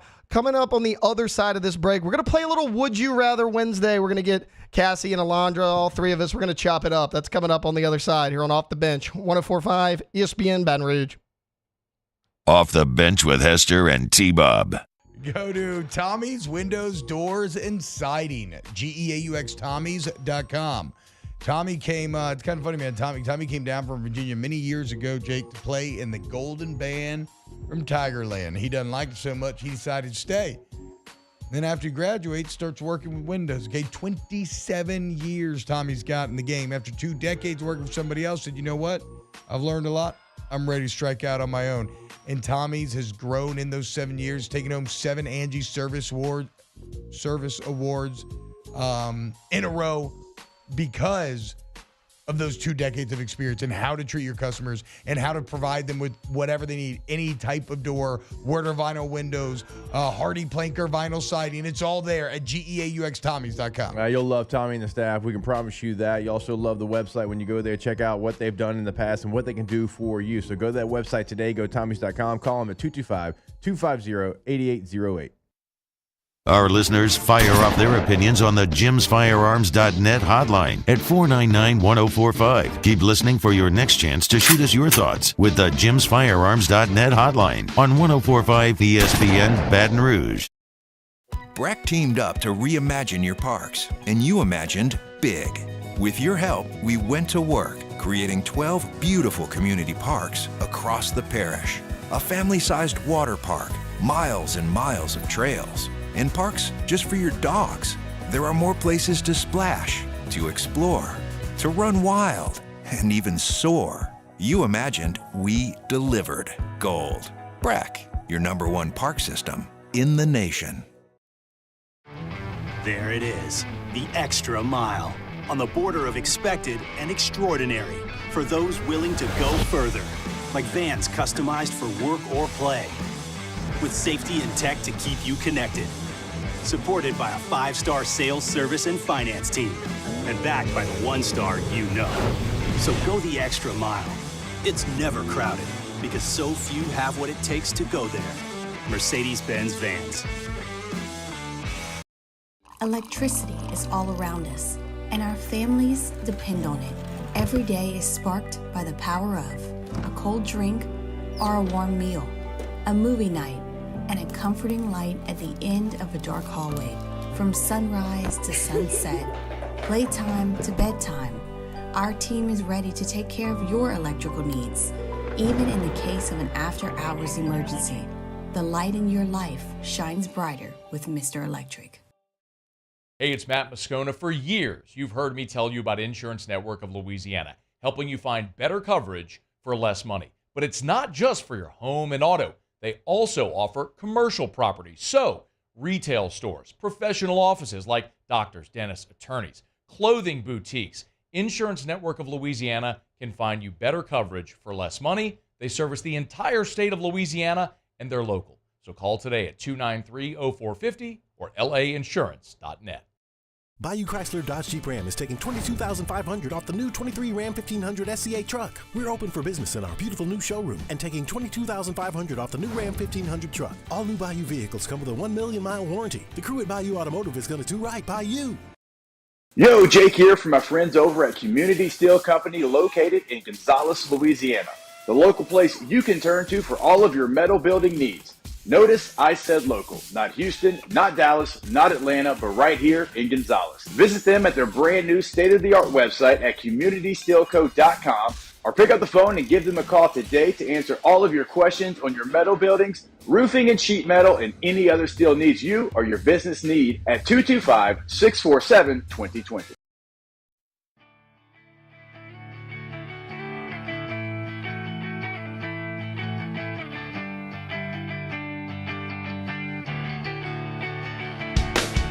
All-Star Toyota presents Off the Bench with Hester and T-Bob. ESPN Baton Rouge, New Orleans, Alexandria, and 1130 The Tiger.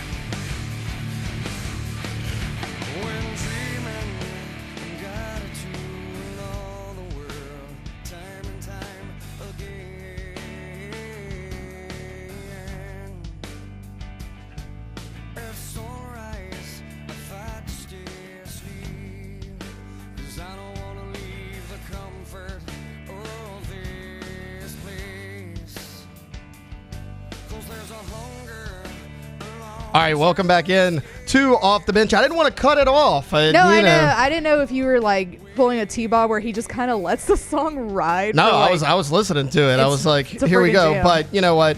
We'll dive back in. Excellent tune there.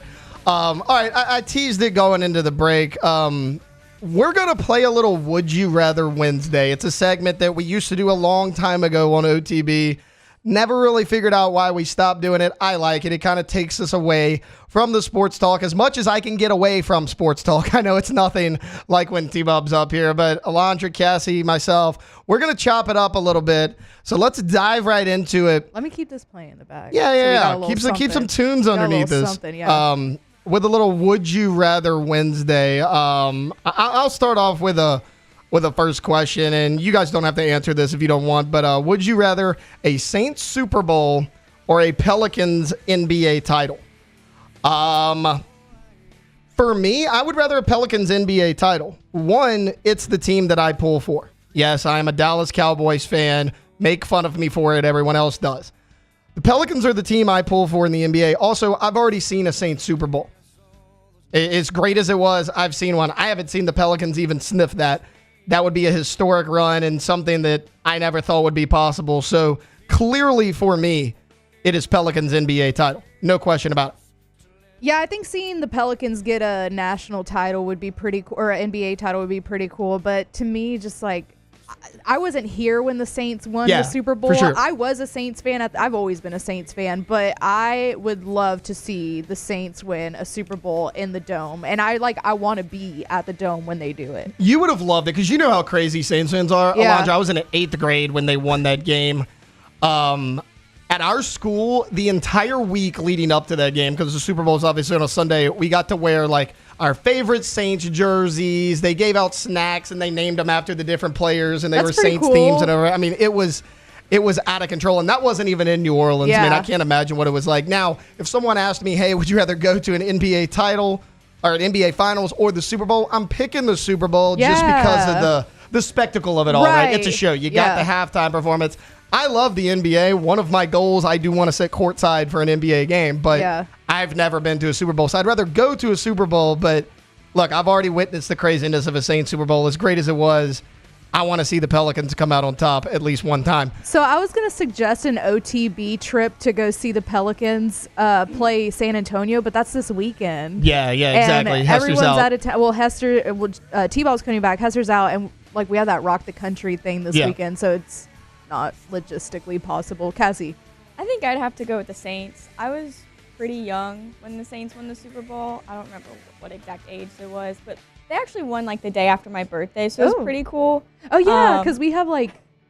Yeah, my birthday's on February 6th. Yeah, mine's the 7th. So like we always have birthdays. It's always on the around Super Bowl. Yeah. Well, and also for your sister, that would be really cool, right? Say, for those of you who don't know, ties. Jessie Spazzali, Cassie's older sister, who also works with us, she is a Saints cheerleader, and that would be awesome for her. I know it's hard right now being a Saints cheerleader. Yep. That would be awesome, though. All right, here's a non-sports one for us, all right, to kind of get away from that for a little bit. Would you rather a vacation in the mountains or the beach? I'll let the two of you go first. Beach all the way.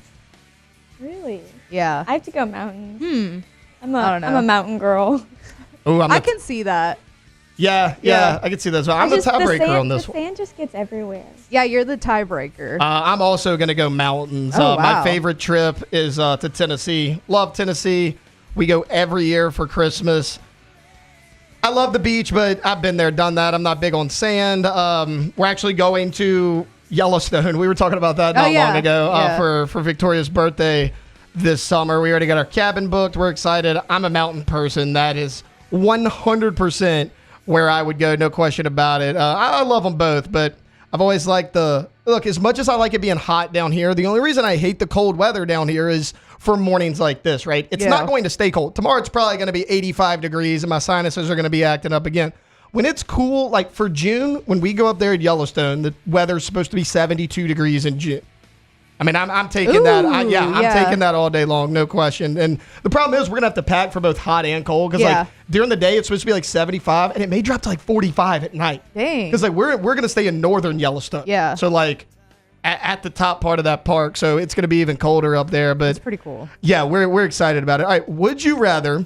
This one's mainly for Alondra because she's with all the bump music. Would you rather only listen to one song for the rest of your life or never listen to your favorite artist again? I feel like that's an easy one. Like, I don't think anybody wants to listen to the same song for the rest of their life.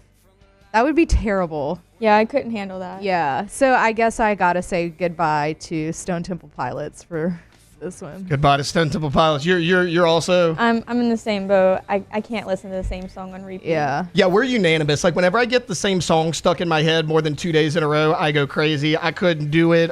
Sorry, Luke Combs, you're out of here, bud. There's a lot of other country singers I like as well, but yeah, if I had to listen to the same song for the rest of my life, plus if I couldn't pick that song and it was a song that I hated and it's constantly in my head, I could never do that. Here's one from the chat. Would you rather have a boat or an RV? A boat. I'm a water girl. Like, well, yeah, you mentioned the beach. You had to go boat.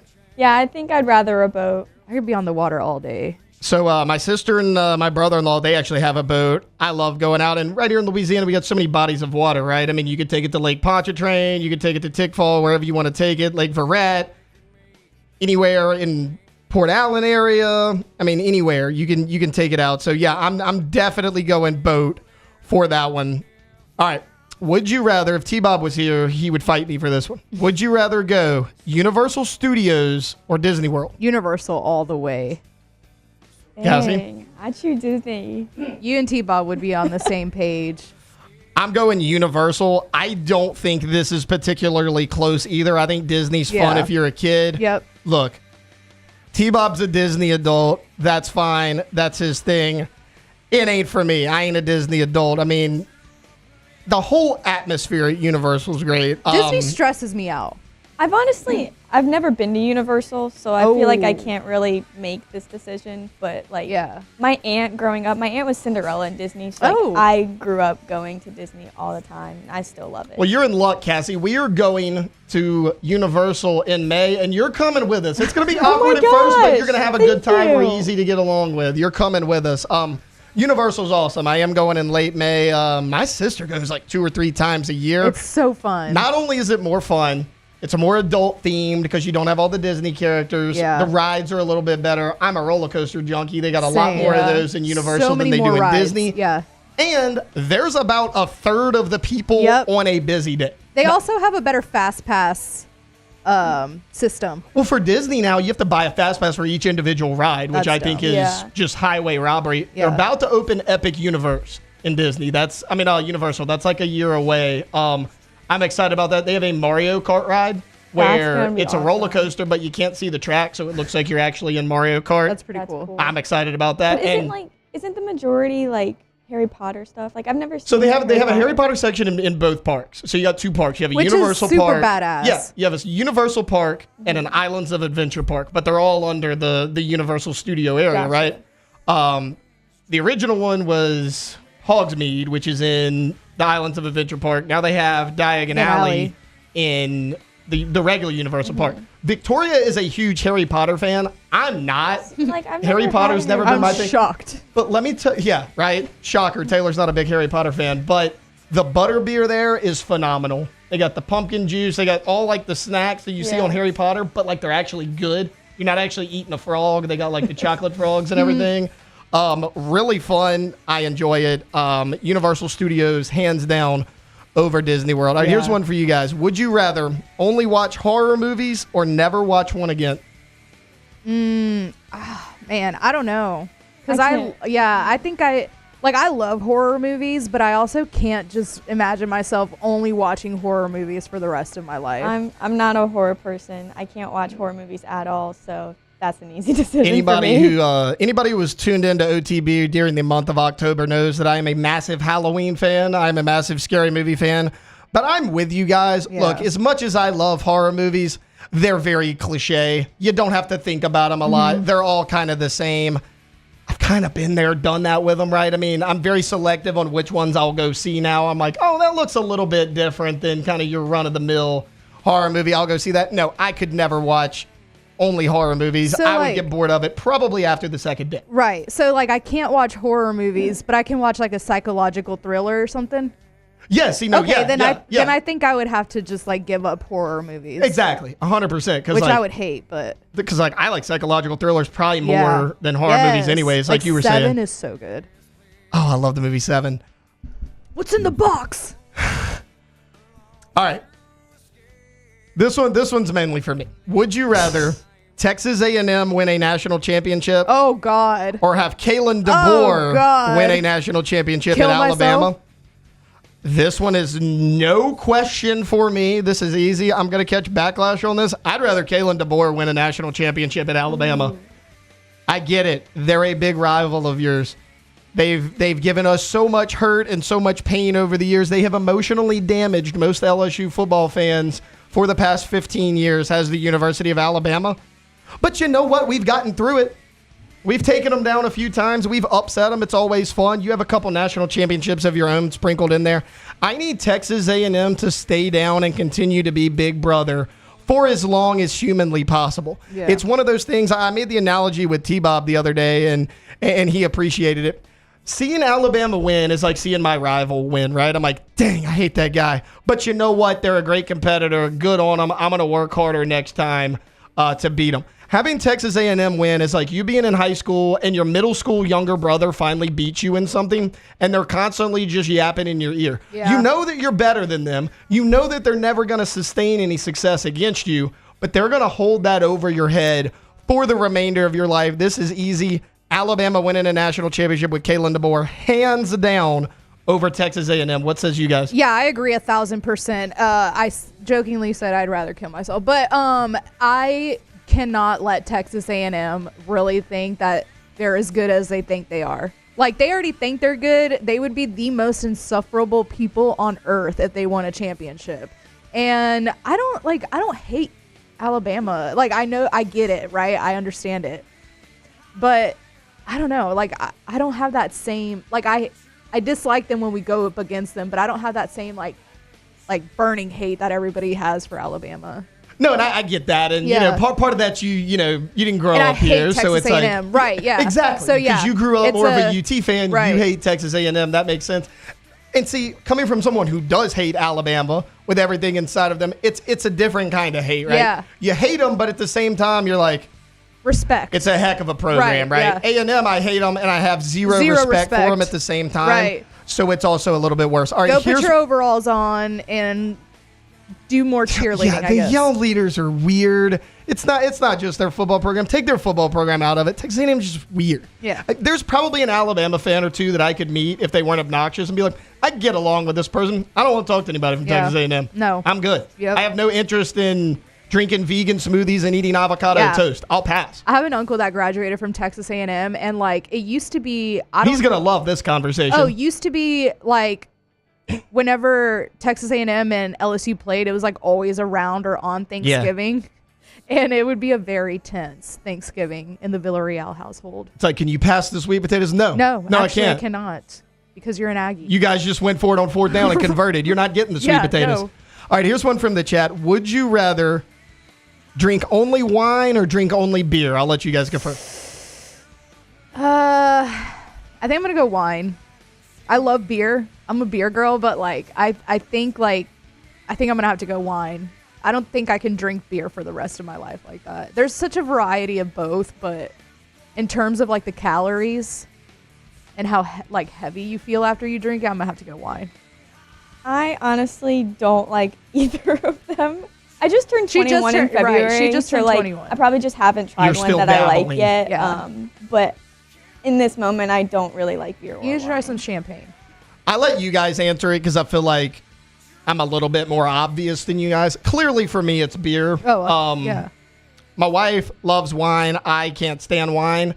I'm one of those people who thinks all red wines taste the exact same and all white wines taste the exact same. We had to go to a wine tasting to some restaurant out in Denham not long ago. Victoria made me go with her. Wasn't a pleasant experience for me. I didn't enjoy it at all. All right, look, we ran a little long there with Would You Rather Wednesday. Fun conversation. I could have done that all day long, but we are going to take a break, have a quick segment coming back to wrap up hour number 2. This is Off the Bench, 104.5 ESPN Baton Rouge. Off the Bench with Hester and T-Bob. CentralPlumbing.org, 925-8552. CentralPlumbing.org. No, guys. Taylor is not allowed to go to HR, okay? I will beat the hell out of him. You know who's going to beat the hell out of you with good prices? CentralPlumbing.org. And excellent customer service, CentralPlumbing.org. So for any of your plumbing problems, your one-stop shop is Central Plumbing. 925-8552 is the number. Again, huge shout out to Central Plumbing for being such a major part of Dreams Come True and put on that entire tournament. Just everything they do for Dreams Come True year round. But look, it's not just repairs, Jake. It's remodels and upgrades as well. It is, and that's at your home or your business. So if you own a business and you've got like 10 restrooms, don't worry. You'll see they have the full fleet ready to go on the homepage of the website. And certainly if it's one of the rooms in your home, they can come in and do that as well. Think about going tankless with a tankless water heater. Never run out of hot water again. You can find all that at centralplumbing.org.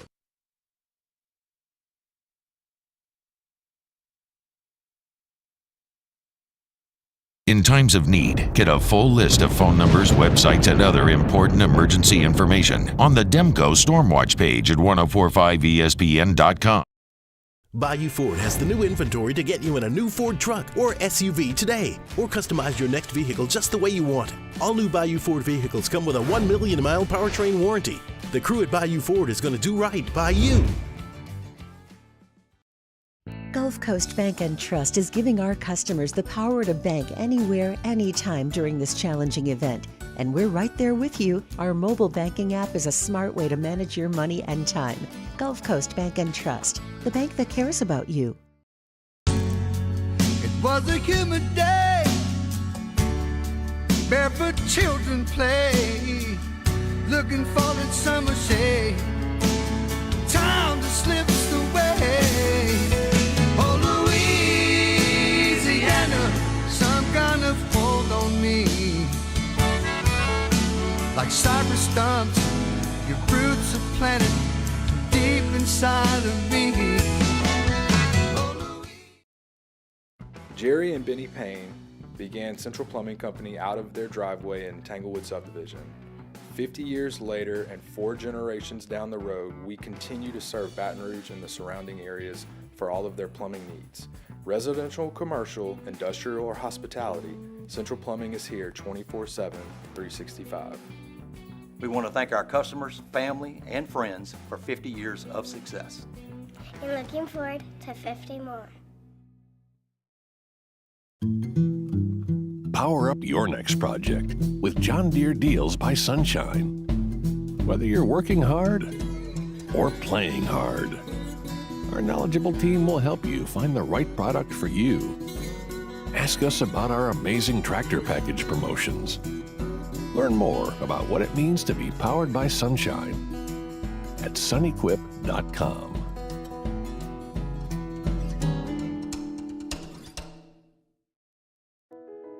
I've been doing business with Luba for 25 years.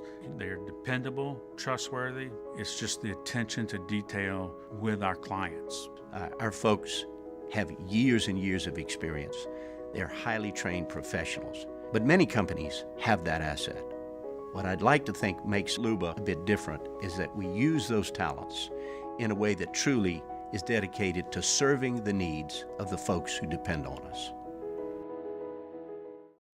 Dylan Cruz here to tell you about Six Rings Baseball and Softball Camp. If you live on the North Shore and play ball, go to Six Rings Camps with former LSU assistant coach Dan Canaveri. His knowledge is second to none, and your child will improve and have fun doing it. Camps were held at Coquille Park and Six Rings Academy in Covington with 4 sessions over the summer. Full day and morning only sessions are available from ages 7 to 13. Go to sixringsbaseball.com.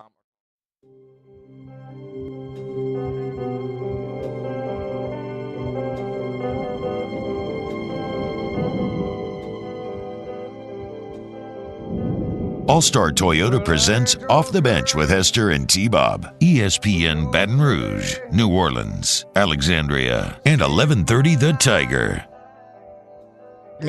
Super fun segment there last time with Would You Rather Wednesday. We're going to have to talk to T-Bob, see if we can bring that one back. I enjoyed that. Could have done that all day, but ran a little long there. Want to give a little bit of a shorter segment. Look, the UFL kicked off this Saturday. It's the merger league, right, with the USFL and the XFL coming together. Several former Tigers, they were on the field for opening weekend, and 2 of them with the San Antonio Brahmas, and they performed really well. So Jontre Kirkland was out there. He's their number 1 receiver. Actually, one of the better receivers in that entire league. He had 8 catches, 61 yards, and a touchdown.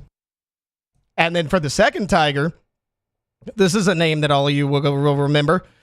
Brad Wing, the punter. He punted 3 times, had a 51-yard average, but his biggest play did not come on a punt. It came on a fake punt where he threw a touchdown pass to an offensive lineman. He was a tackle-eligible player on that play. It was a play that they said they had ran in practice and never actually completed it. It was about a 40 to 50-yard touchdown there, a touchdown pass for Brad Wing in the opening game. Also with the Brahmas, Donald De La Haye, but not a former Tiger. You guys might remember him, though, for his YouTube channel, Destroying. He's the guy that makes all the YouTube channels competing against current NFL kickers. Really talented guy. He was the UCF kicker a couple years ago who started up that YouTube channel to make money. The NCAA stepped in and said, hey, you cannot have this YouTube channel. You either take it down or you quit football. He chose to quit football. He walked away and he's made millions of dollars on YouTube. But with the with the UFL starting up, they called him up and destroying, or we'll call him now, Donald DeLahaye. He is the kicker for the San Antonio Brahmas. And we're talking with Devin Snow on Monday about the action being fun, right? We got to check out the new kickoff rule that's going to be applied in the NFL. There was a kickoff return for touchdown. I think we'll see a lot more of that in the NFL this year, but we're talking about it like, hopefully this will become a feeder league. That's what we would like it to see, kind of the minor league baseball for the NFL, and kind of seems like that may be where we're going because kicker Jake Bates, he was with the Michigan Panthers. They beat the St. Louis Battlehawks 18-16. He hit a 64-yard field goal. He actually hit it twice. He kicked it. It was a coach calling a timeout right at the snap, which, first off, I don't think should be allowed. So he goes back on the field. He has to attempt it again. He nails it a second time to get him that win. Multiple NFL teams are contacting this guy now. So he might be invited to a few training camps. We'll see what happens. So Jake Bates, a name to certainly keep an eye on. Okay, that's going to wrap up hour number 2 of Off the Bench. We got one more hour left with you here on this Wednesday edition of OTB. When we get back, look, the Final Four is set for both the men's and women's. We're going to look at it. We're going to preview the matchups for the men's tournament as well as the women's tournament. Maybe make fun of my March Madness bracket that's hanging up on the wall. Spoiler alert, a lot of X's on that bad boy. After that, we're going to be joined by Jace LeJeune of Gridiron Football. He's going to give us a practice report, kind of like we had yesterday. He was at practice. We're going to talk about that, break down the comments from Joe Sloan, and he's going to give us his thoughts on LSU's Pro Day as well. After that, we're going to have some fun. You're not going to want to miss the last half hour as well. That's all coming up here in hour number 3 of Off the Bench, 104.5 ESPN Baton Rouge. Off the Bench with Hester and T-Bob. All-Star Toyota BatonRouge.com. All-Star Toyota of BatonRouge.com. Go there today. New, used, rentals. It's all there. Cheaper per day rental price than traditional rental companies. What if you get in an accident, though? You need a service center, body shop. You want to go into All-Star. They give you a free professional estimate. Insurance claims are welcome, of course. You mention OTB when you get in, you get $100 towards that deductible. So go take advantage of today. All-Star Toyota Baton Rouge, All-Star Toyota of BatonRouge.com. Go check out everything that they've got available, no matter what you're looking for. If you're looking for the minivan, if you're looking for full-size, mid-size SUV, if you're looking for a truck, multiple options and everything that we talk about, sedans, hybrids, you name it, they've got it. And they've got it when you're buying new, when you're leasing, and when you are renting. So no matter what you're doing, everything's available. You're not going to find that anywhere else. Certainly in the leasing and the rental department. So make that call today. Go to the website today as well. All-Star Toyota of BatonRouge.com. All-Star Toyota of BatonRouge.com. There it is, the extra mile, on the border of expected and extraordinary for those willing to go further, like vans customized for work or play, with safety and tech to keep you connected, supported by a 5-star sales, service, and finance team, and backed by the 1-star you know. So go the extra mile. It's never crowded, because so few have what it takes to go there. Mercedes-Benz Vans. Power up your next project with John Deere Deals by Sunshine. Whether you're working hard or playing hard, our knowledgeable team will help you find the right product for you. Ask us about our amazing tractor package promotions. Learn more about what it means to be powered by Sunshine at sunequip.com.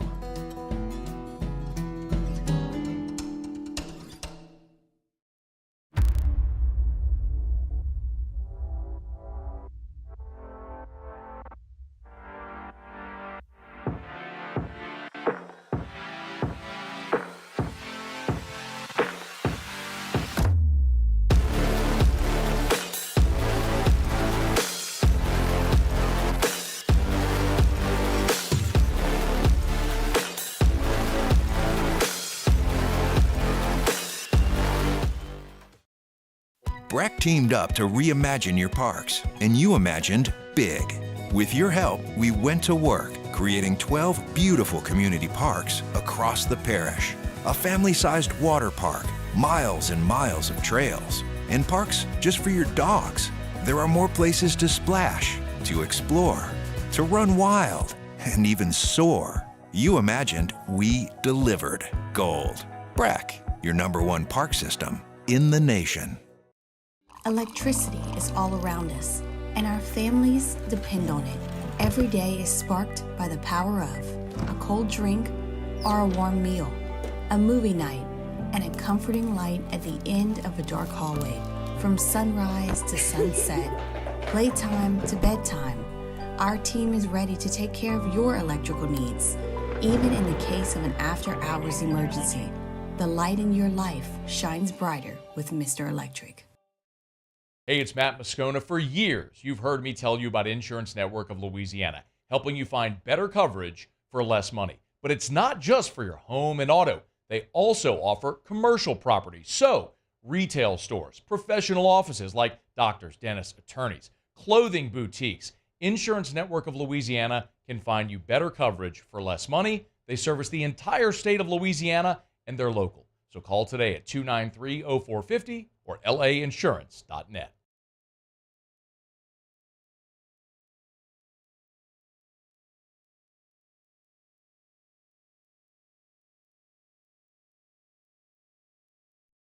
Let we go! All-Star Toyota presents Off the Bench with Jacob Hester and T-Bob Hebert. Yeah! Off the Bench with Hester and T-Bob. Hey, they said I gotta come off the bench. All-Star Toyota presents Off the Bench with Hester and T-Bob. Yo, yo, yo. All right, welcome into hour number 3 of a Wednesday edition of Off the Bench. Taylor Sharp here with you, filling in for a vacationing T-Bob Hebert and Jacob Hester. Jacob Hester out for the rest of the week. T-Bob will be back from Mexico tomorrow. So one more hour left with me for the entire week. Kind of recapping what we did in hours 1 and 2. We let off with a little bit of LSU softball, how they're trending in a completely different direction than the baseball team, and talked some women's basketball recruiting. Then we broke down the press conference of LSU co-offensive coordinator Joe Sloan. Talked about what he had to say, the potential of Garrett Nussmeier in this new offense. Talked a little bit of Saints. Then we were joined by Matthew Paris. Talked some NFL Combine, Saints draft news. Played a little Would You Rather Wednesday, which I had a lot of fun doing. Then we wrapped up hour number 2 talking LSU Tigers in the UFL. Want to switch to basketball right now, and not the New Orleans Pelicans. I want to talk college basketball. The Final Four for both the men's and women's is set. So the women's Final Four will occur on Friday, the men's on Saturdays. I want to start with the men's side of the bracket. You got Purdue versus NC State and UConn versus Alabama. We'll start with Purdue versus NC State. Look, I love the story of NC State. I think that DJ Burns is an excellent player. He posted to his Instagram yesterday that on campus, there was a line like half a mile long, people lining up to just meet him and get his autograph. He's turned into an absolute superstar. We know the funny story of him saying, I own 2 vending machines to make a little extra cash on the side. And it's funny because he's a bigger bodied guy. He's also playing lights out. He's averaging over 18 points per game in this tournament. But Zach Edey might be too much. I mean, he's a 7'4", 280-pound behemoth down low. He's averaging 30 points and 16 rebounds per game. Also, he gets to the free throw line a ton. There was a stat that was put out the other day. Zach Edey is the only player to have 400 or more free throw attempts in a season than Pete Maravich, or since Pete Maravich way back in 1970. So he gets to the free throw line a ton, and it's not one of those things where it's like, let's hack the big man because he struggles from the line.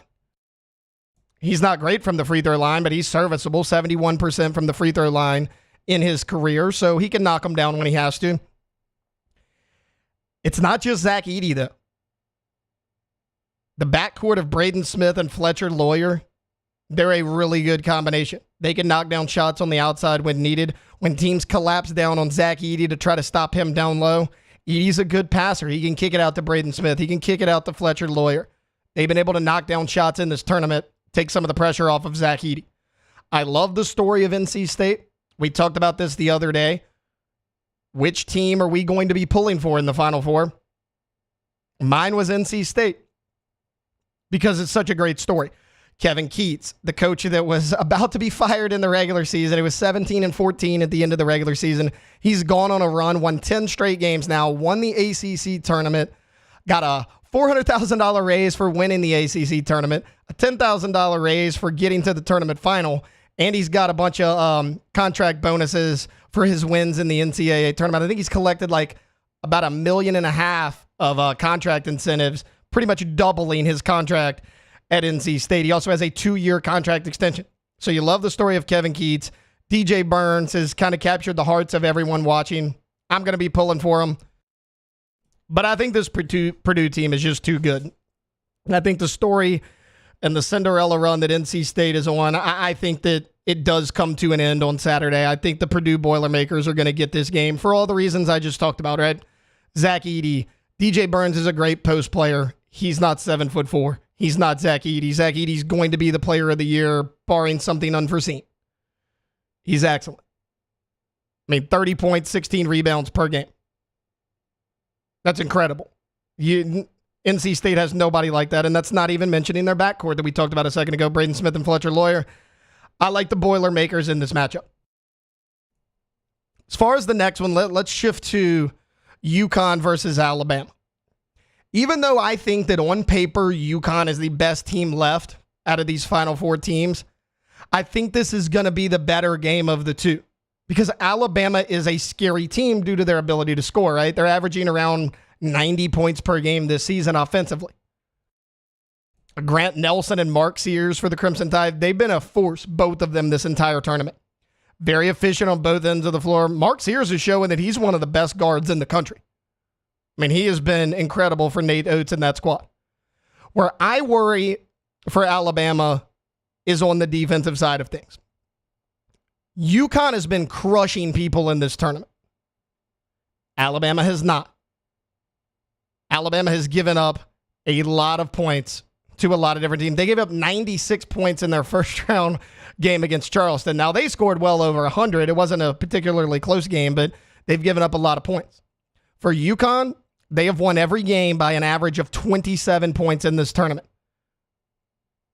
Their closest game, margin of victory-wise, was 17 points. They also have not given up more than 58 points to any team in this tournament. Alabama's given up about 80 points a game in this tournament. As good as this UConn team was last year, a team that won the national title, you had Jordan Hawkins and you actually lose Hawkins. As good as that team was last year, this year's UConn team might be better. They have all the pieces. They have elite guard play. They have a dominant presence down low. A guy that can compete with Zach Edey. Alabama's going to score, but they're going to have a difficult time against this UConn defense who is shutting people down. Alabama's going to get theirs. They're too talented, but I don't know if the Alabama defense can do enough to stop this UConn offense. Because UConn's scoring a ton of points as well. And Alabama has shown no ability to play defense this entire year. Now, they could come out and surprise some people. And look, maybe UConn has an off shooting night. We know it's happened to Alabama a few times this year. And if you have an off shooting night against Alabama, you're typically in for a pretty tough game. But I think that I'm going to give the edge to the Huskies. They've been the best team all year long. There's really been no debate about it. Again, they're probably a better team top to bottom than last year's championship team without a Jordan Hawkins, who's with the New Orleans Pelicans now. So for the men's side of things, I'm going UConn over Alabama, and I'm going Purdue over NC State. As much as I would like to see NC State win this thing because of the storyline alone, I think Purdue with Zach Edey is just too much. Now, I got my bracket in front of me, speaking of the men's Final Four. And all of us here at OTB, we're gonna tear everybody's apart when Hester and T-Bob get back. Make no mistake about it. We were talking about whose bracket's going to be the best. I got a feeling that it's not me. I just got a slight feeling. Now, I did beat Hester in the Grand Canyon St. Mary's game in round 1. Haven't been able to hold that over his head yet. I'm going to brag about that when he gets back. And we all bet on St. Mary's to win it all. I didn't place the bet. Wow. I didn't place the bet. I actually bet on Grand Canyon. I thought Grand Canyon was the better team. Wow. I mean, we talk about T-Bob not being a foxhole guy. That is crazy. I get it, but hey. I was on the winning side of it. I'm typically down for it, but I couldn't do it. I thought Grand Canyon was the better team. Wow. I'll be honest, I didn't place the bet. But let's look at the teams we have in the Final Four, right? Because we all kind of messed up there. All right, we got UConn. Okay. Not looking so bad. UConn's in the Final Four, right? Yeah. Okay. How about North Carolina? Nope. We're out on that. I thought the Tar Heels, with their veteran leadership, RJ Davis, probably the best guard in this tournament. You had Armando Bacot. Cormac Ryan was a big-time transfer for you. He was playing well. This is a team that played in the national championship a couple years ago. Hubert Davis in his third year with this program. I thought that this team could make a run because they had veterans. They were able to score. They played good defense. And typically in the tournament, those are the type of teams that win. What happened? They ran into a scary Alabama team that we were just talking about. They lose in a shootout, 89-87. All right, well, that's just one team. How about on the other side of things? How about Kentucky? Kentucky going to the Final Four? What an awful pick by me. It's what I just talked about. The veteran leadership, the teams that play good defense, and the teams that have a deep rotation. I went against everything I look for in NCAA tournament teams, and I made this Kentucky pick. I just had the feeling, look, Kentucky is far too talented. I get it. They were an awful team all year long.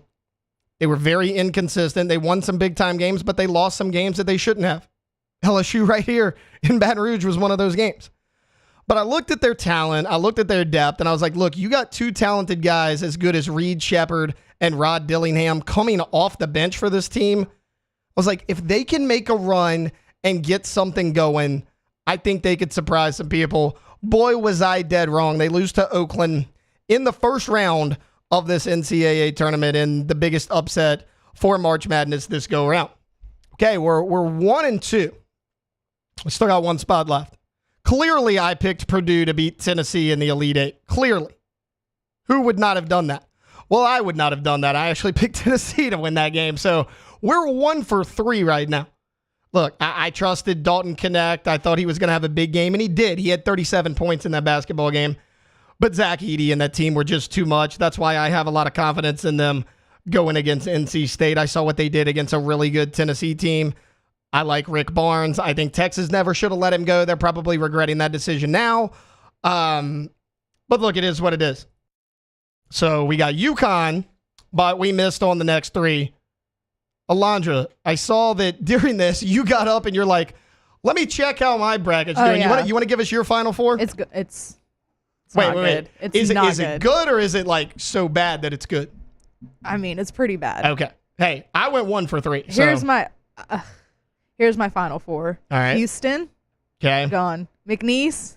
Gone. That was a betting with your heart, though. That was betting with my heart. I'll give you a pass 100%. on that. Yeah, that was like me wanting that to happen. Yeah, for sure. And then I had Arizona and UConn. Hey, you went 1-for-3. Yeah. I went 1-for-3. Yeah. I mean, we both got UConn. That was the obvious pick here, but look, not great. Look, you guys can say what you want. I'm looking up at the board over there at Mr. Hester I know, and I'm Mr. trying to look Abears. at theirs. I can't see them. Theirs aren't great either. A lot of red X's on those. We'll get into that, though, when they're able to get back and actually defend themselves. All right, look, let's kind of fun in that. right. Well, T-Bob never lets me defend myself. Right. Look, let's kind of shift from the men's side to the women's side because these are the games that will be played on Friday. On one side, you got NC State and the buzzsaw that is the South Carolina Gamecocks. And on the other side of the bracket, you got UConn and Iowa, which is a game that I am absolutely looking forward to. Let's start with NC State and South Carolina because I think this is the easier of the two games to pick. It's South Carolina strictly because they're just too good of a team. Again, NC State, a lot like their men's team. Great story. They surprised a lot of people. I think they overachieved in this tournament. Camila Cardoso down low is an absolute force. NC State has nobody that's going to match that. They also have a lot of depth, a lot of bench scorers. They're deeper, they're bigger, they're more talented than NC State. If an upset happens here, I'd be pretty surprised. I don't think South Carolina's going to let that happen after their loss to Iowa last year in the Final Four. I think South Carolina's going to the national championship. As far as UConn versus Iowa, this is going to be a heck of a game. It's Caitlin Clark versus Paige Beckers. It's box office. It's must-see TV. Now, nothing else needs to be said about Caitlin Clark. She's absolutely insane. We saw her pulling up from half court, shooting jumpers from almost the midcourt logo. She's incredible. Her range is limitless. I do think we're sleeping on Paige Beckers a little bit, though. Her issue in college has been her injuries. But when she's healthy, she can flat out play. So for her career, she's averaging 20 points a game at the point guard position. A little bit higher this year, though. 22 points a game, and that's even higher in the NCAA tournament. But she shoots almost 43% from three. So as much of a knockdown three-point assassin that Caitlin Clark is, Paige Beckers is right there with her. She may not have quite the range and quite the wow plays, but Paige Beckers can knock down those outside shots with the best of them. And that 43% is her career from three. I think she is a complete basketball player. She's great with the ball in her hands. She's good at distributing the ball to her teammates, and we know about her ability to score. I also trust Gino Auriemma in this basketball game. This is a guy with 11 NCAA tournament titles. 11. I mean, he can't even fit all of his rings on both hands. We remember that 4-year run they went on where they won 4 straight national titles. This team's just as talented as some of those. Now, they may not have the depth, but Paige Beckers is as talented of a player as Gino Auriemma has ever had. And look, I have mad respect for Caitlin Clark. We saw what she did to the LSU Tigers on Monday night. But when Clark gets in trouble, her teammates have to respond. Now, on Monday night, they did. A lot of times this year, they have not. We talked about their second round game where Caitlin Clark scored 32 points, and as a whole, Iowa scored 64. I mean, Clark had half of their points. She's such a big part of that team. Gino Auriemma, I trust him more than any coach to come up with a game plan, not to neutralize her. You can't do that, but maybe to slow her down, to limit what she can do. Maybe she didn't have a 40-point night. Maybe she has a 30-point night. If Paige Beckers can match that 30, which we've seen her do a couple times, I trust the rest of UConn's team, and I trust the coaching of UConn more than I do for Iowa. So call it a little bit of an upset if you want. I'm picking the UConn Huskies to beat the Iowa Hawkeyes. I think it's going to be South Carolina and UConn in the women's national championship.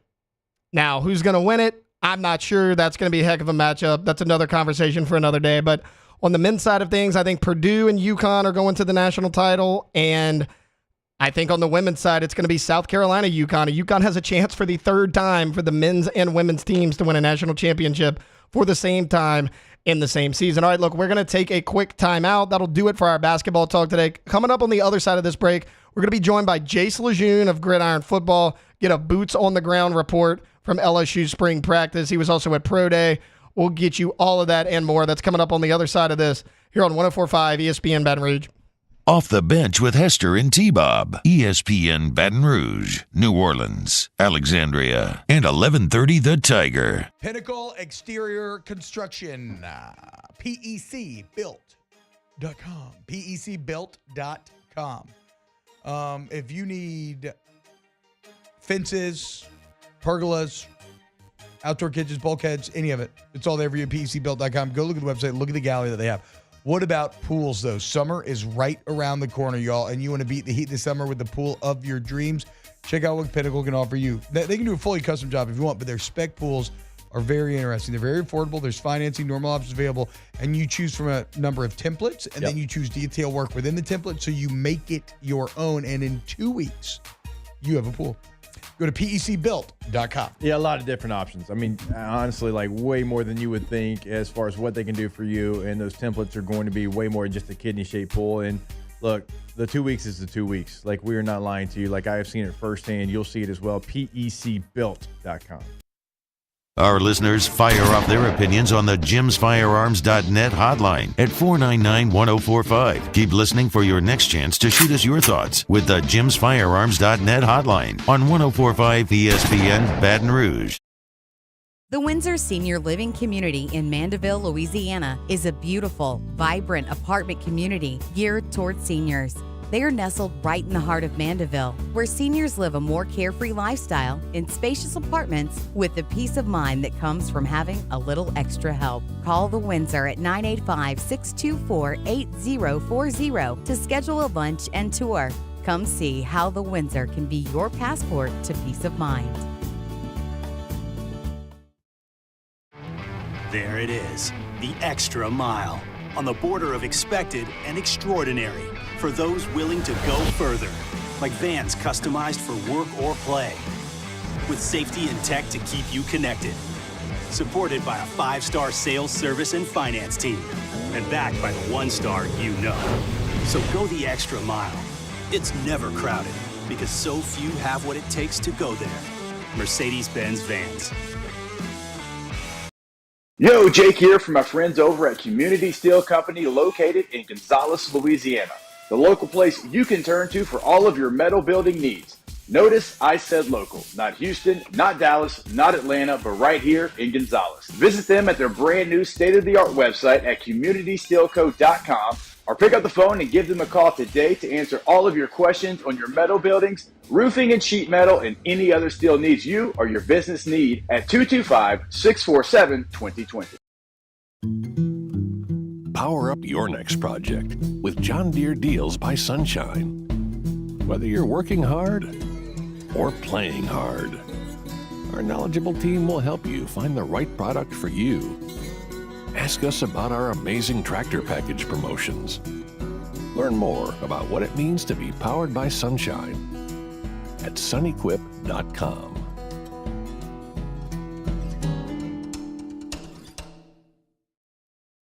Jerry and Benny Payne began Central Plumbing Company out of their driveway in Tanglewood subdivision. 50 years later and 4 generations down the road, we continue to serve Baton Rouge and the surrounding areas for all of their plumbing needs. Residential, commercial, industrial, or hospitality, Central Plumbing is here 24/7, 365. We want to thank our customers, family, and friends for 50 years of success. And looking forward to 50 more. I've been doing business with Luba for 25 years. They're dependable, trustworthy. It's just the attention to detail with our clients. Our folks have years and years of experience. They're highly trained professionals, but many companies have that asset. What I'd like to think makes Luba a bit different is that we use those talents in a way that truly is dedicated.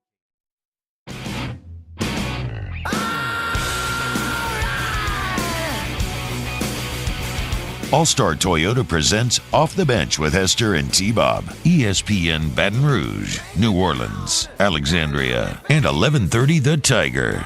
All right, welcome back into Off the Bench. We got about another 40 minutes or so to go here on this Wednesday morning. And right now, we're going to be joined by Jace LeJeune of Gridiron Football. Jace, what's going on?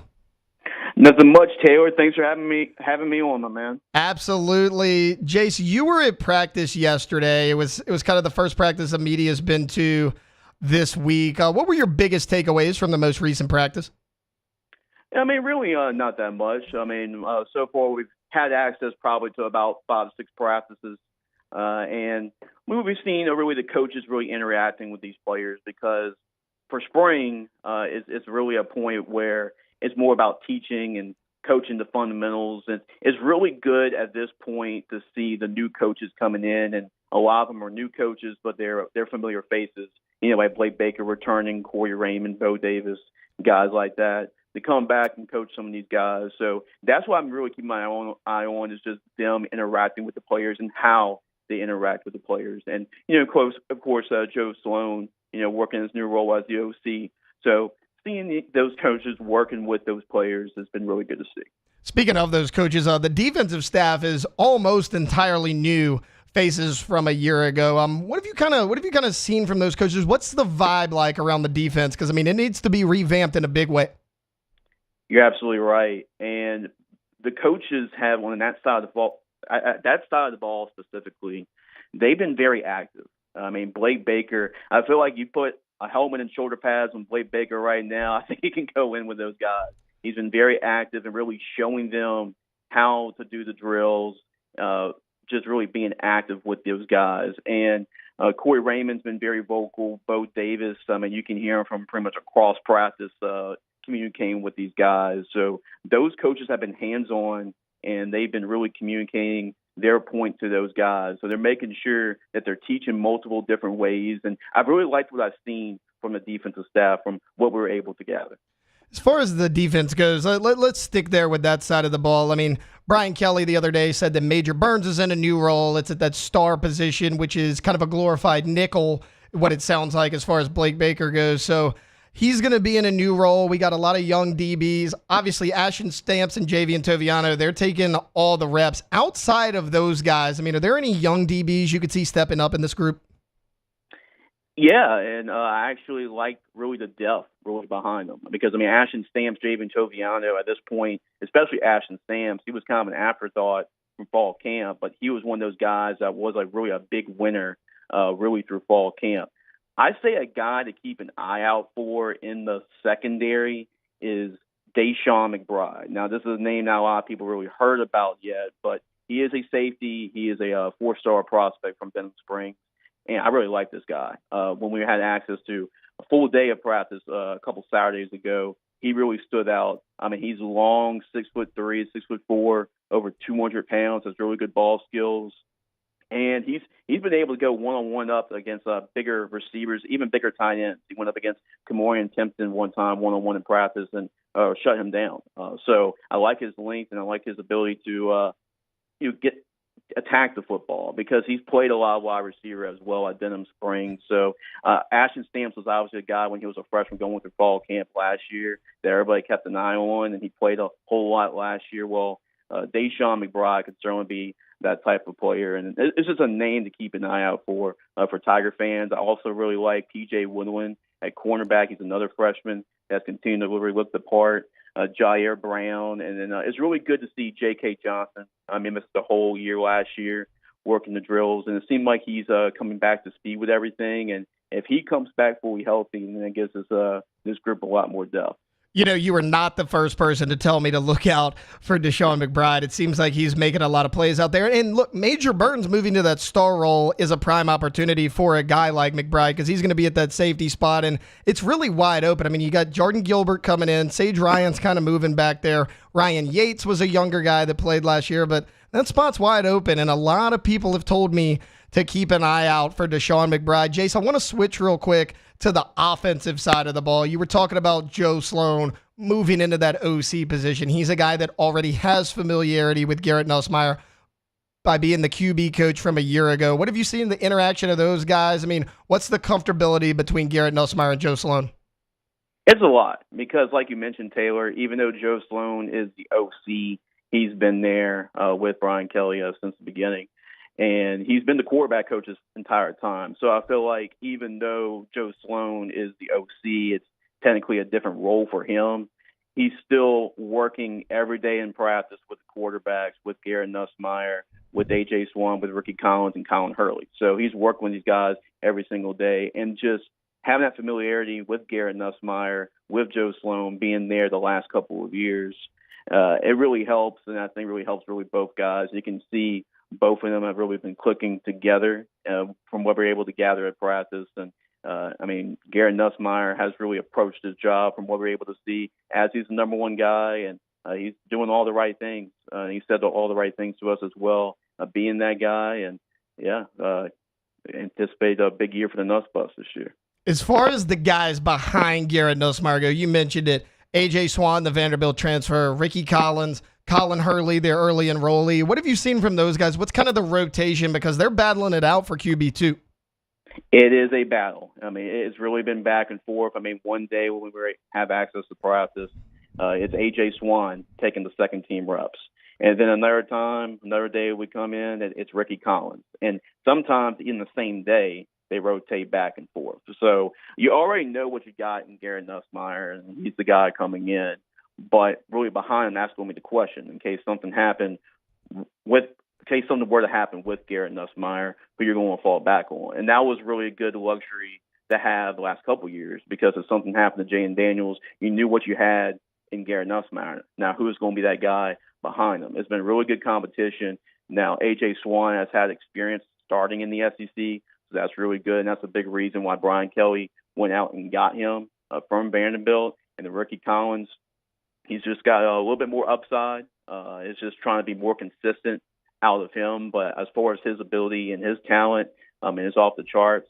So it's going to be really fun to see those two guys battle. And he does have experience because in the offense and the structure of the offense. So that's given Ricky Collins a leg up too over AJ. But this is going to be a tight battle, and I firmly believe that this is going to be a battle. I mean, right until the end of fall camp. Jace, as far as who those quarterbacks are throwing to, we know that you're replacing 2 first-round receivers in Malik Neighbors and Brian Thomas. Obviously, Kyron Lacy and Chris Hilton are the veteran guys in that room. It seems like their spots are kind of solidified, but the spot that everyone's been kind of watching in spring practice is that number 3 receiver spot. Sometimes it's been Kyle Parker. Sometimes it's been Aaron Anderson. CJ Daniels is a guy you brought in as a big-time transfer. What do you kind of see with the receiver rotation? Yeah, I mean, you obviously know what you got in those 2 guys, and Kyron Lacy and Chris Hilton. And by the way, Kyron Lacy has really taken on that wide receiver 1 role, and he's been, as you can see, I know a lot of Instagram clips, Twitter clips as well that they're able to post. LSU's able to post. You're able to see some of the leaping catches Kyron Lacy has made, and it's just about the talent's always been there for him. So it's about being consistent, catching the football. Had some drops last year, but his ability, he has that ability to be that one guy. And really, everybody loves what they've been seeing in the football office and football ops with Kyron Lacy and Chris Hilton. But really behind those guys, Brian Kelly even told us he has 7 receivers that he really likes that can all play. So Kyle Parker's obviously a name that you brought up. And really, they just love his technique and just love the type of talent that he is. And we've seen him also return punts too. So he can be a guy that returns punts and makes an impact on special teams. But, yeah, you have Kyle Parker, Aaron Anderson. You get him 100% healthy because that was a big thing for him last year. Wasn't healthy last year. So if you get him 100% healthy, ready to go, he is definitely a touchdown waiting to happen. And then you mentioned the 2 transfers, right? CJ Daniels, Xavier Thomas. Xavier Thomas, they brought him in to be a punt returner, change the game in that aspect as well. And they love CJ Daniels. I like him as well. He's big. He's physical. He just looks the part. You can tell why he was a 1,000-yard receiver at Liberty. So this is a deep group.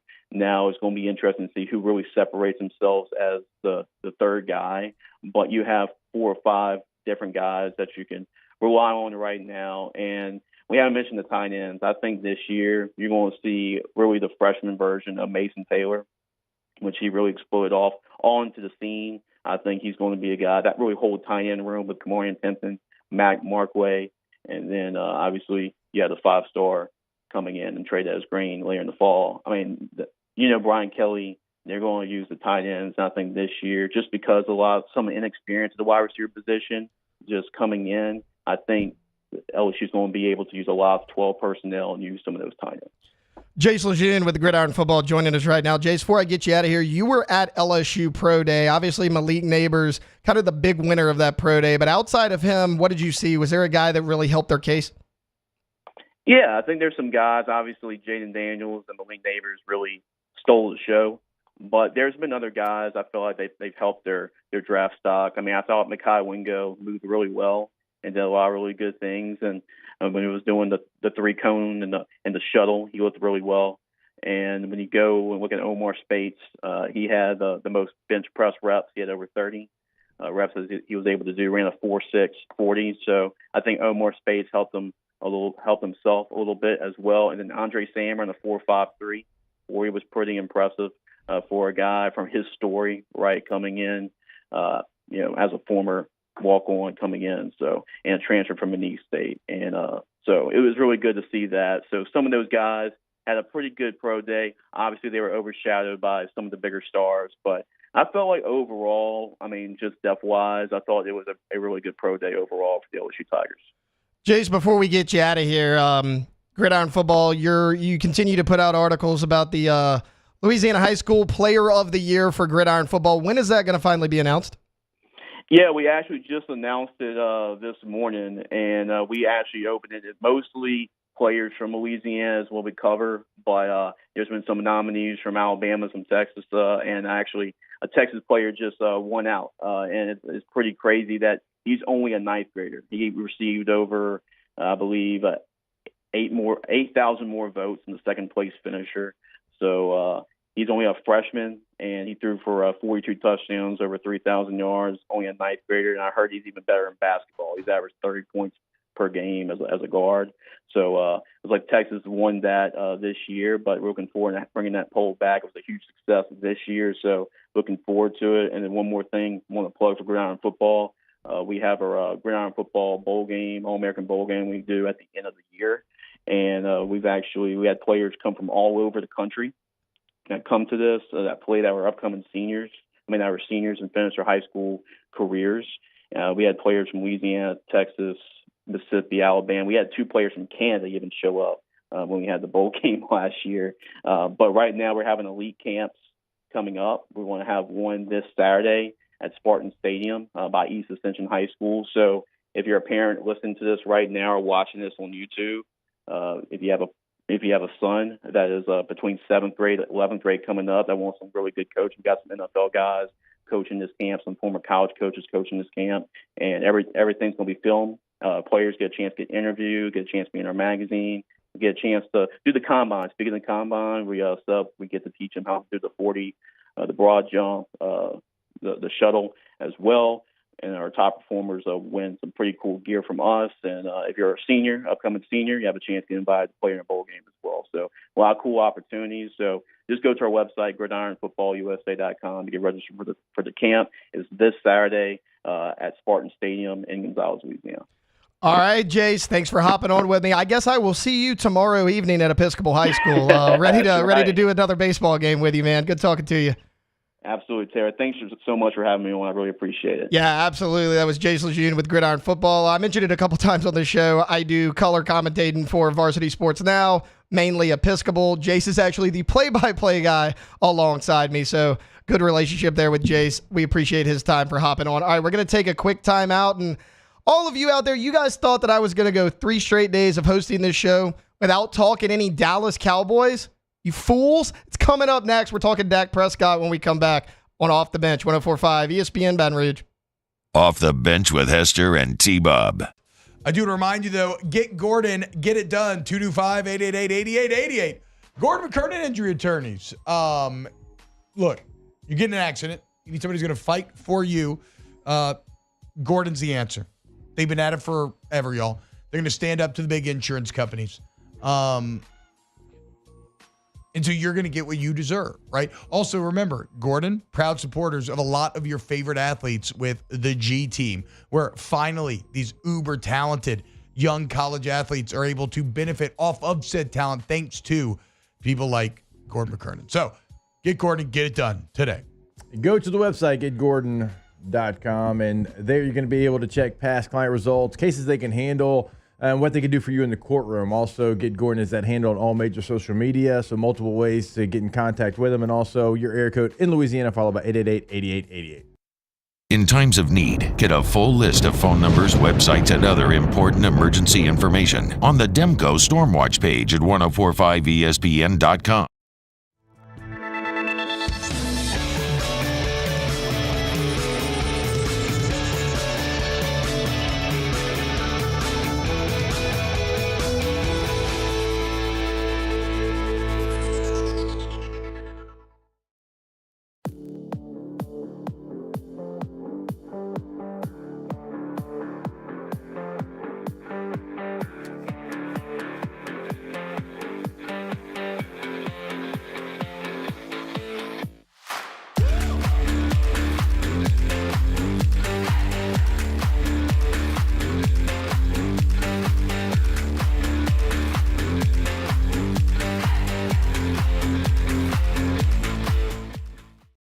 Dylan Cruz here to tell you about Six Rings Baseball and Softball Camp. If you live on the North Shore and play ball, go to Six Rings Camps with former LSU assistant coach Dan Canaveri. His knowledge is second to none, and your child will improve and have fun doing it. Camps were held at Coquille Park and Six Rings Academy in Covington with 4 sessions over the summer. Full day and morning only sessions are available from ages 7 to 13. Go to sixringsbaseball.com or call 985-206-9096.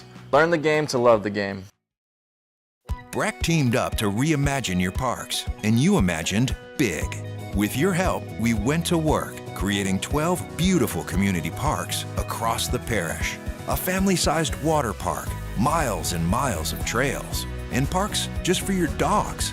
There are more places to splash, to explore, to run wild, and even soar. You imagined, we delivered gold. Breck, your #1 park system in the nation. Electricity is all around us, and our families depend on it. Every day is sparked by the power of a cold drink or a warm meal, a movie night, and a comforting light at the end of a dark hallway. From sunrise to sunset, playtime to bedtime, our team is ready to take care of your electrical needs. Even in the case of an after-hours emergency, the light in your life shines brighter with Mr. Electric. Hey, it's Matt Moscona. For years, you've heard me tell you about Insurance Network of Louisiana, helping you find better coverage for less money. But it's not just for your home and auto. They also offer commercial property. So, retail stores, professional offices like doctors, dentists, attorneys, clothing boutiques. Insurance Network of Louisiana can find you better coverage for less money. They service the entire state of Louisiana, and they're local. So call today at 293-0450 or lainsurance.net. At Relief Windows, we're more than windows. We're windows, doors, hardy plank, and vinyl siding. But our #1 product is always customer satisfaction.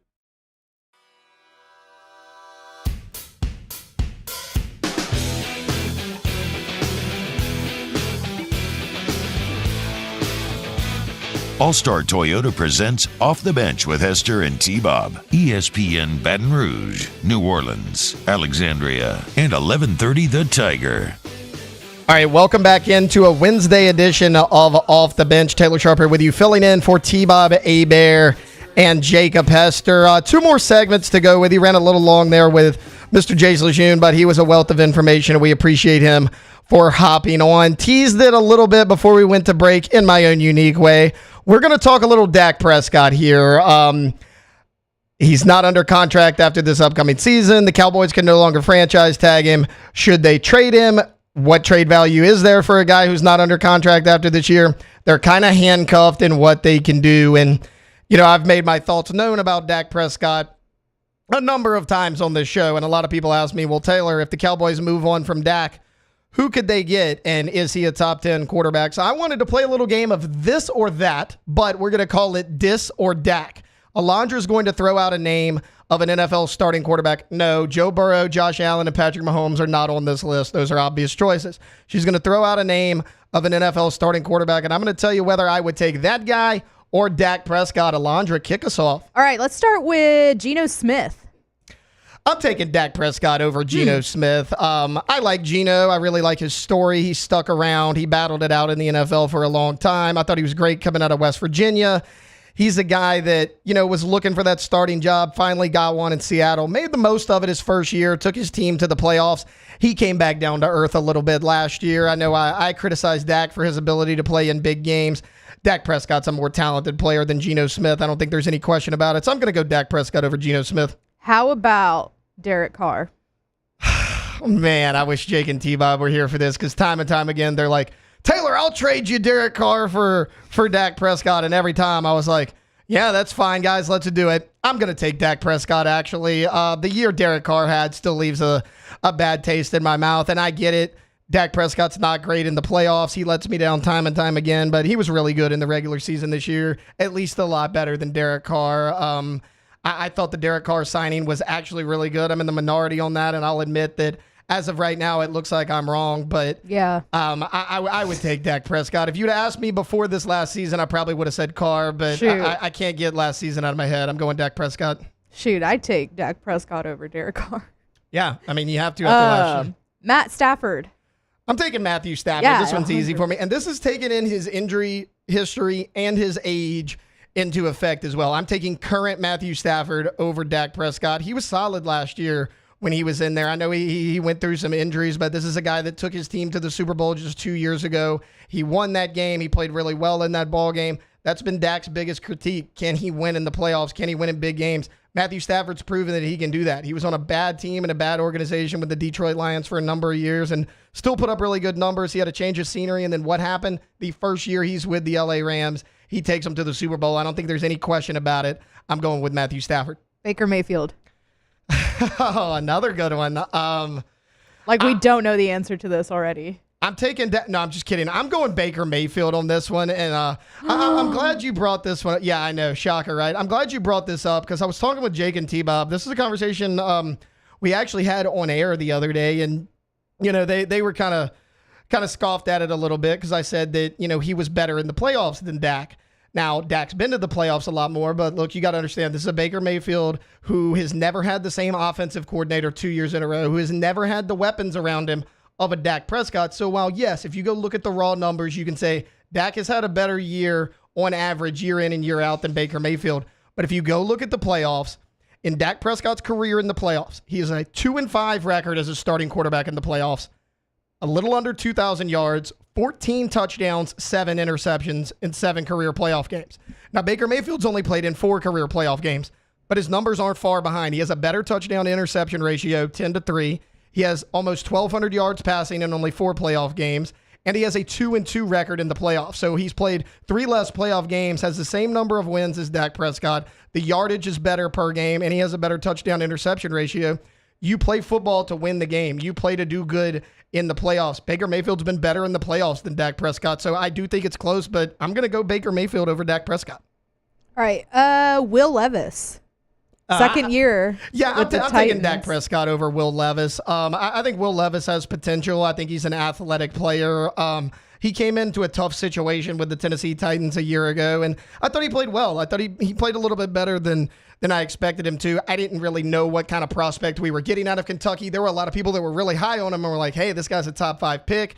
Other people were like, this guy's a 3rd-round quarterback. He winds up going very early in the 2nd round. He comes in, he takes over midway through the year, and he did some nice things. He went up and down. I think you have a little bit to build on for Will Levis. I need to see a little bit more from him, and it's just a little bit too early to compare him to Dak Prescott. So I am going to take Dak Prescott over Will Levis. Oh, Kirko Chains. Yeah, I'm taking Kirk Cousins. I don't think there's any question about this. I know that a lot of people like to kind of lump Derek Carr, Kirk Cousins, and Dak Prescott all into that same middle-of-the-road quarterback. I think Kirk Cousins is a step ahead of both of those guys. I know that Jacob Hester would certainly agree. He's probably pounding his fist somewhere if he's listening to this. You go look at his numbers on a year-by-year average. I mean, Kirk Cousins is averaging around 35 touchdowns and like 9 interceptions a season. It's somewhere close to that. I could be off by a few here or there, but I mean, he's right there with some of the best quarterbacks in the NFL in terms of numbers. Now, a lot like Dak, he's struggled to win in big games. I do think he's performed a little bit better than Dak, though, in those big games. A little bit less turnovers than Dak has had in the playoffs. So while they've both struggled, I am going to take Kirk Cousins because I do think he's a little bit more talented of a quarterback than Dak Prescott. Football Ryan Gosling.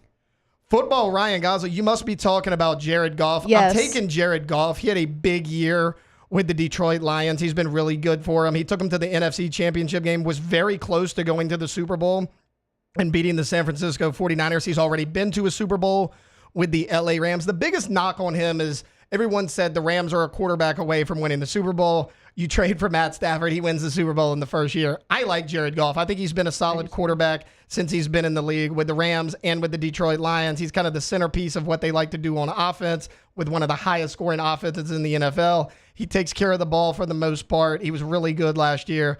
No question about it. I'm taking Jared Goff over Dak Prescott. All right, that's going to be our last one for Dis or Dak, but just to kind of paint the picture, I mean, if you go look at it in terms of playoff production and what they've done last year, Dak Prescott very well could be a middle-of-the-road NFL quarterback. I say Dallas will probably keep him this year because I don't know if there's any trade value for him with a guy who's not under contract, but you can't pay this guy $53 million a year, which I think is what he's going to demand. The Cowboys have to move on from him after this year. You've seen enough. You know what you have. He's never going to be one of those top 5 passers. All right, look, we're going to take a timeout. Ran a little bit long there. We're going to come back, close out the show like we do every day with a little bit of Ask the Bench, Off the Bench, 104.5, ESPN Baton Rouge. Off the Bench with Hester and T-Bob. All-Star Toyota of Baton Rouge.com, All-Star Toyota of Baton Rouge.com. Go there today. New, used, rentals, it's all there. Cheaper per day rental price from traditional rental companies. What if you get in an accident, though? You need a service center, body shop. You want to go into All-Star. They give you a free professional estimate. Insurance claims are welcome, of course. You mention OTB when you get $100 towards that deductible. So go take advantage of today. All-Star Toyota Baton Rouge, allstartoyota.com. of BatonRouge.com. Go check out everything that they've got available, no matter what you're looking for. If you're looking for the minivan, if you're looking for full-size, mid-size SUV, if you're looking for a truck, multiple options and everything that we talk about, sedans, hybrids, you name it, they've got it. And they've got it when you're buying new, when you're leasing, and when you are renting. So no matter what you're doing, everything's available. You're not going to find that anywhere else. Certainly in the leasing and the rental department. So make that call today. Go to the website today as well. All-Star Toyota of BatonRouge.com. All-Star Toyota of BatonRouge.com. Our listeners fire off their opinions on the jimsfirearms.net hotline at 499-1045. Keep listening for your next chance to shoot us your thoughts with the jimsfirearms.net hotline on 1045 ESPN Baton Rouge. When it comes to ending cancer, we push forward, always working together for you. That's why our cancer experts at Ochsner have clinically integrated with MD Anderson Cancer Center. This means advanced cancer care, including access to life-saving clinical trials and integrating care to treat the whole you. Introducing Ochsner MD Anderson Cancer Center. Long live you. It was a humid day, barefoot children play, looking for that summer shade. Time that slips away. Oh, Louisiana, some kind of hold on me. Like cypress stumps, your roots are planted deep inside of me. There it is, the extra mile. On the border of expected and extraordinary for those willing to go further, like vans customized for work or play, with safety and tech to keep you connected. Supported by a 5-star sales, service, and finance team, and backed by the 1-star you know. So go the extra mile. It's never crowded because so few have what it takes to go there. Mercedes-Benz Vans. Jerry and Benny Payne began Central Plumbing Company out of their driveway in Tanglewood subdivision. 50 years later and 4 generations down the road, we continue to serve Baton Rouge and the surrounding areas for all of their plumbing needs. Residential, commercial, industrial, or hospitality, Central Plumbing is here 24/7, 365. We want to thank our customers, family, and friends for 50 years of success. And looking forward to 50 more. Power up your next project with John Deere Deals by Sunshine. Whether you're working hard or playing hard, our knowledgeable team will help you find the right product for you. Ask us about our amazing tractor package promotions. Learn more about what it means to be powered by sunshine at sunequip.com.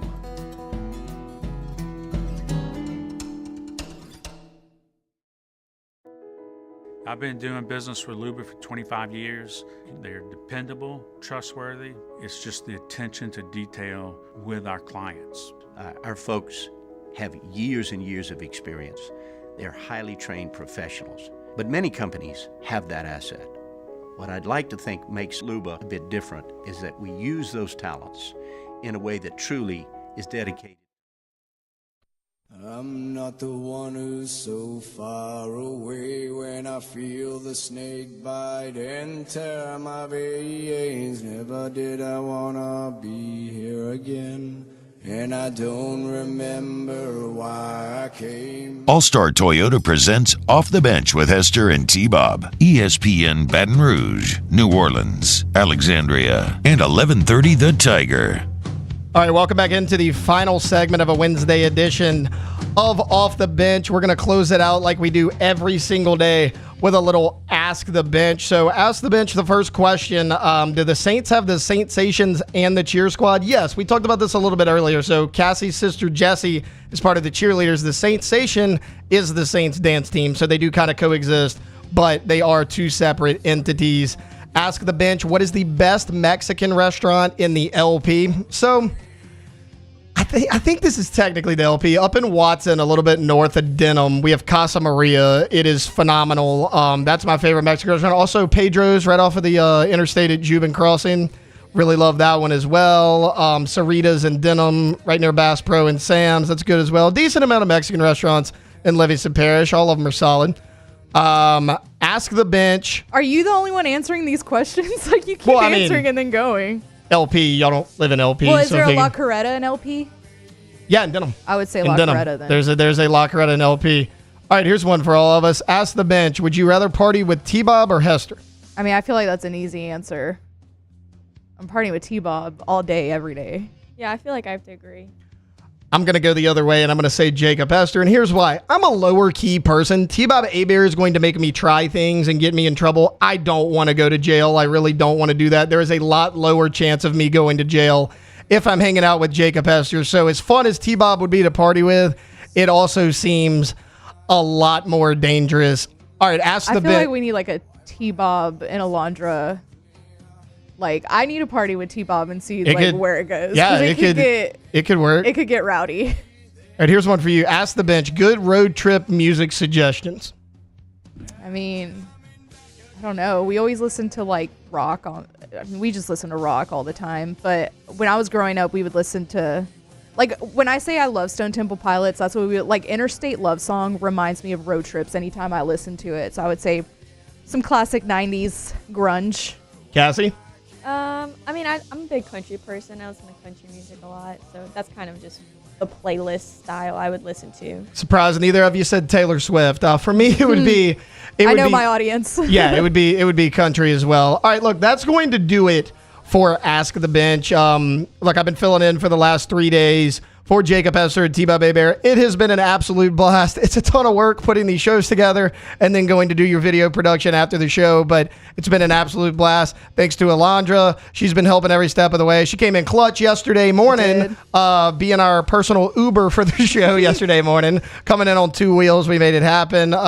Jacob Beck yesterday on video. Thanks to him. Cassie, you were here Monday and today. You finally get to have some sleep tomorrow morning. I'm sure you're excited about that. But look, T-Bob will be back tomorrow. Hester out for the rest of the week, but he will be back Monday. So we are back normal scheduling tomorrow morning. Again, we talked a lot of LSU and Saints these last couple of days. Talked some Baton Rouge Zydeco yesterday. I know a lot of people in the chat really enjoyed that segment. And, of course, we wrapped it up today, as we do every day, with Ask the Bench. That's going to do it for me here on OTB 104.5 ESPN Baton Rouge. Off the Bench with Hester and T-Bob. Rejuve Me Medical. Restore Me. Just, it's. I mean, after you see the video, you're going to see why I've named him T Cucumber. Rejuve Me Medical, restore me, refuel me, rejuve me. Okay, you got mood, memory problems, facial aging, andropause, menopause, a lack of energy, rolling out of bed, or rolling in. These are all the untreated effects of aging, okay? And let Rejuve Me customize a plan for you by getting that free consultation, drawing your labs, and putting together a plan. Like maybe it's HRT, maybe it's a maglutide, maybe it's not, maybe it's B vitamin shots. There's a ton of different options, and they are now in Baton Rouge, Metairie, Slidell, and Shreveport. RejuveMeMedical.com. Yeah, go to that website to get your consultation set up. Also coming to Monroe as well. I mean, really throughout the state of Louisiana. Find that location that is nearest you. Yeah, tell Blackwell. The Windsor Senior Living Community in Mandeville, Louisiana is a beautiful, vibrant apartment community geared toward seniors. They are nestled right in the heart of Mandeville, where seniors live a more carefree lifestyle in spacious apartments with the peace of mind that comes from having a little extra help. Call the Windsor at 985-624-8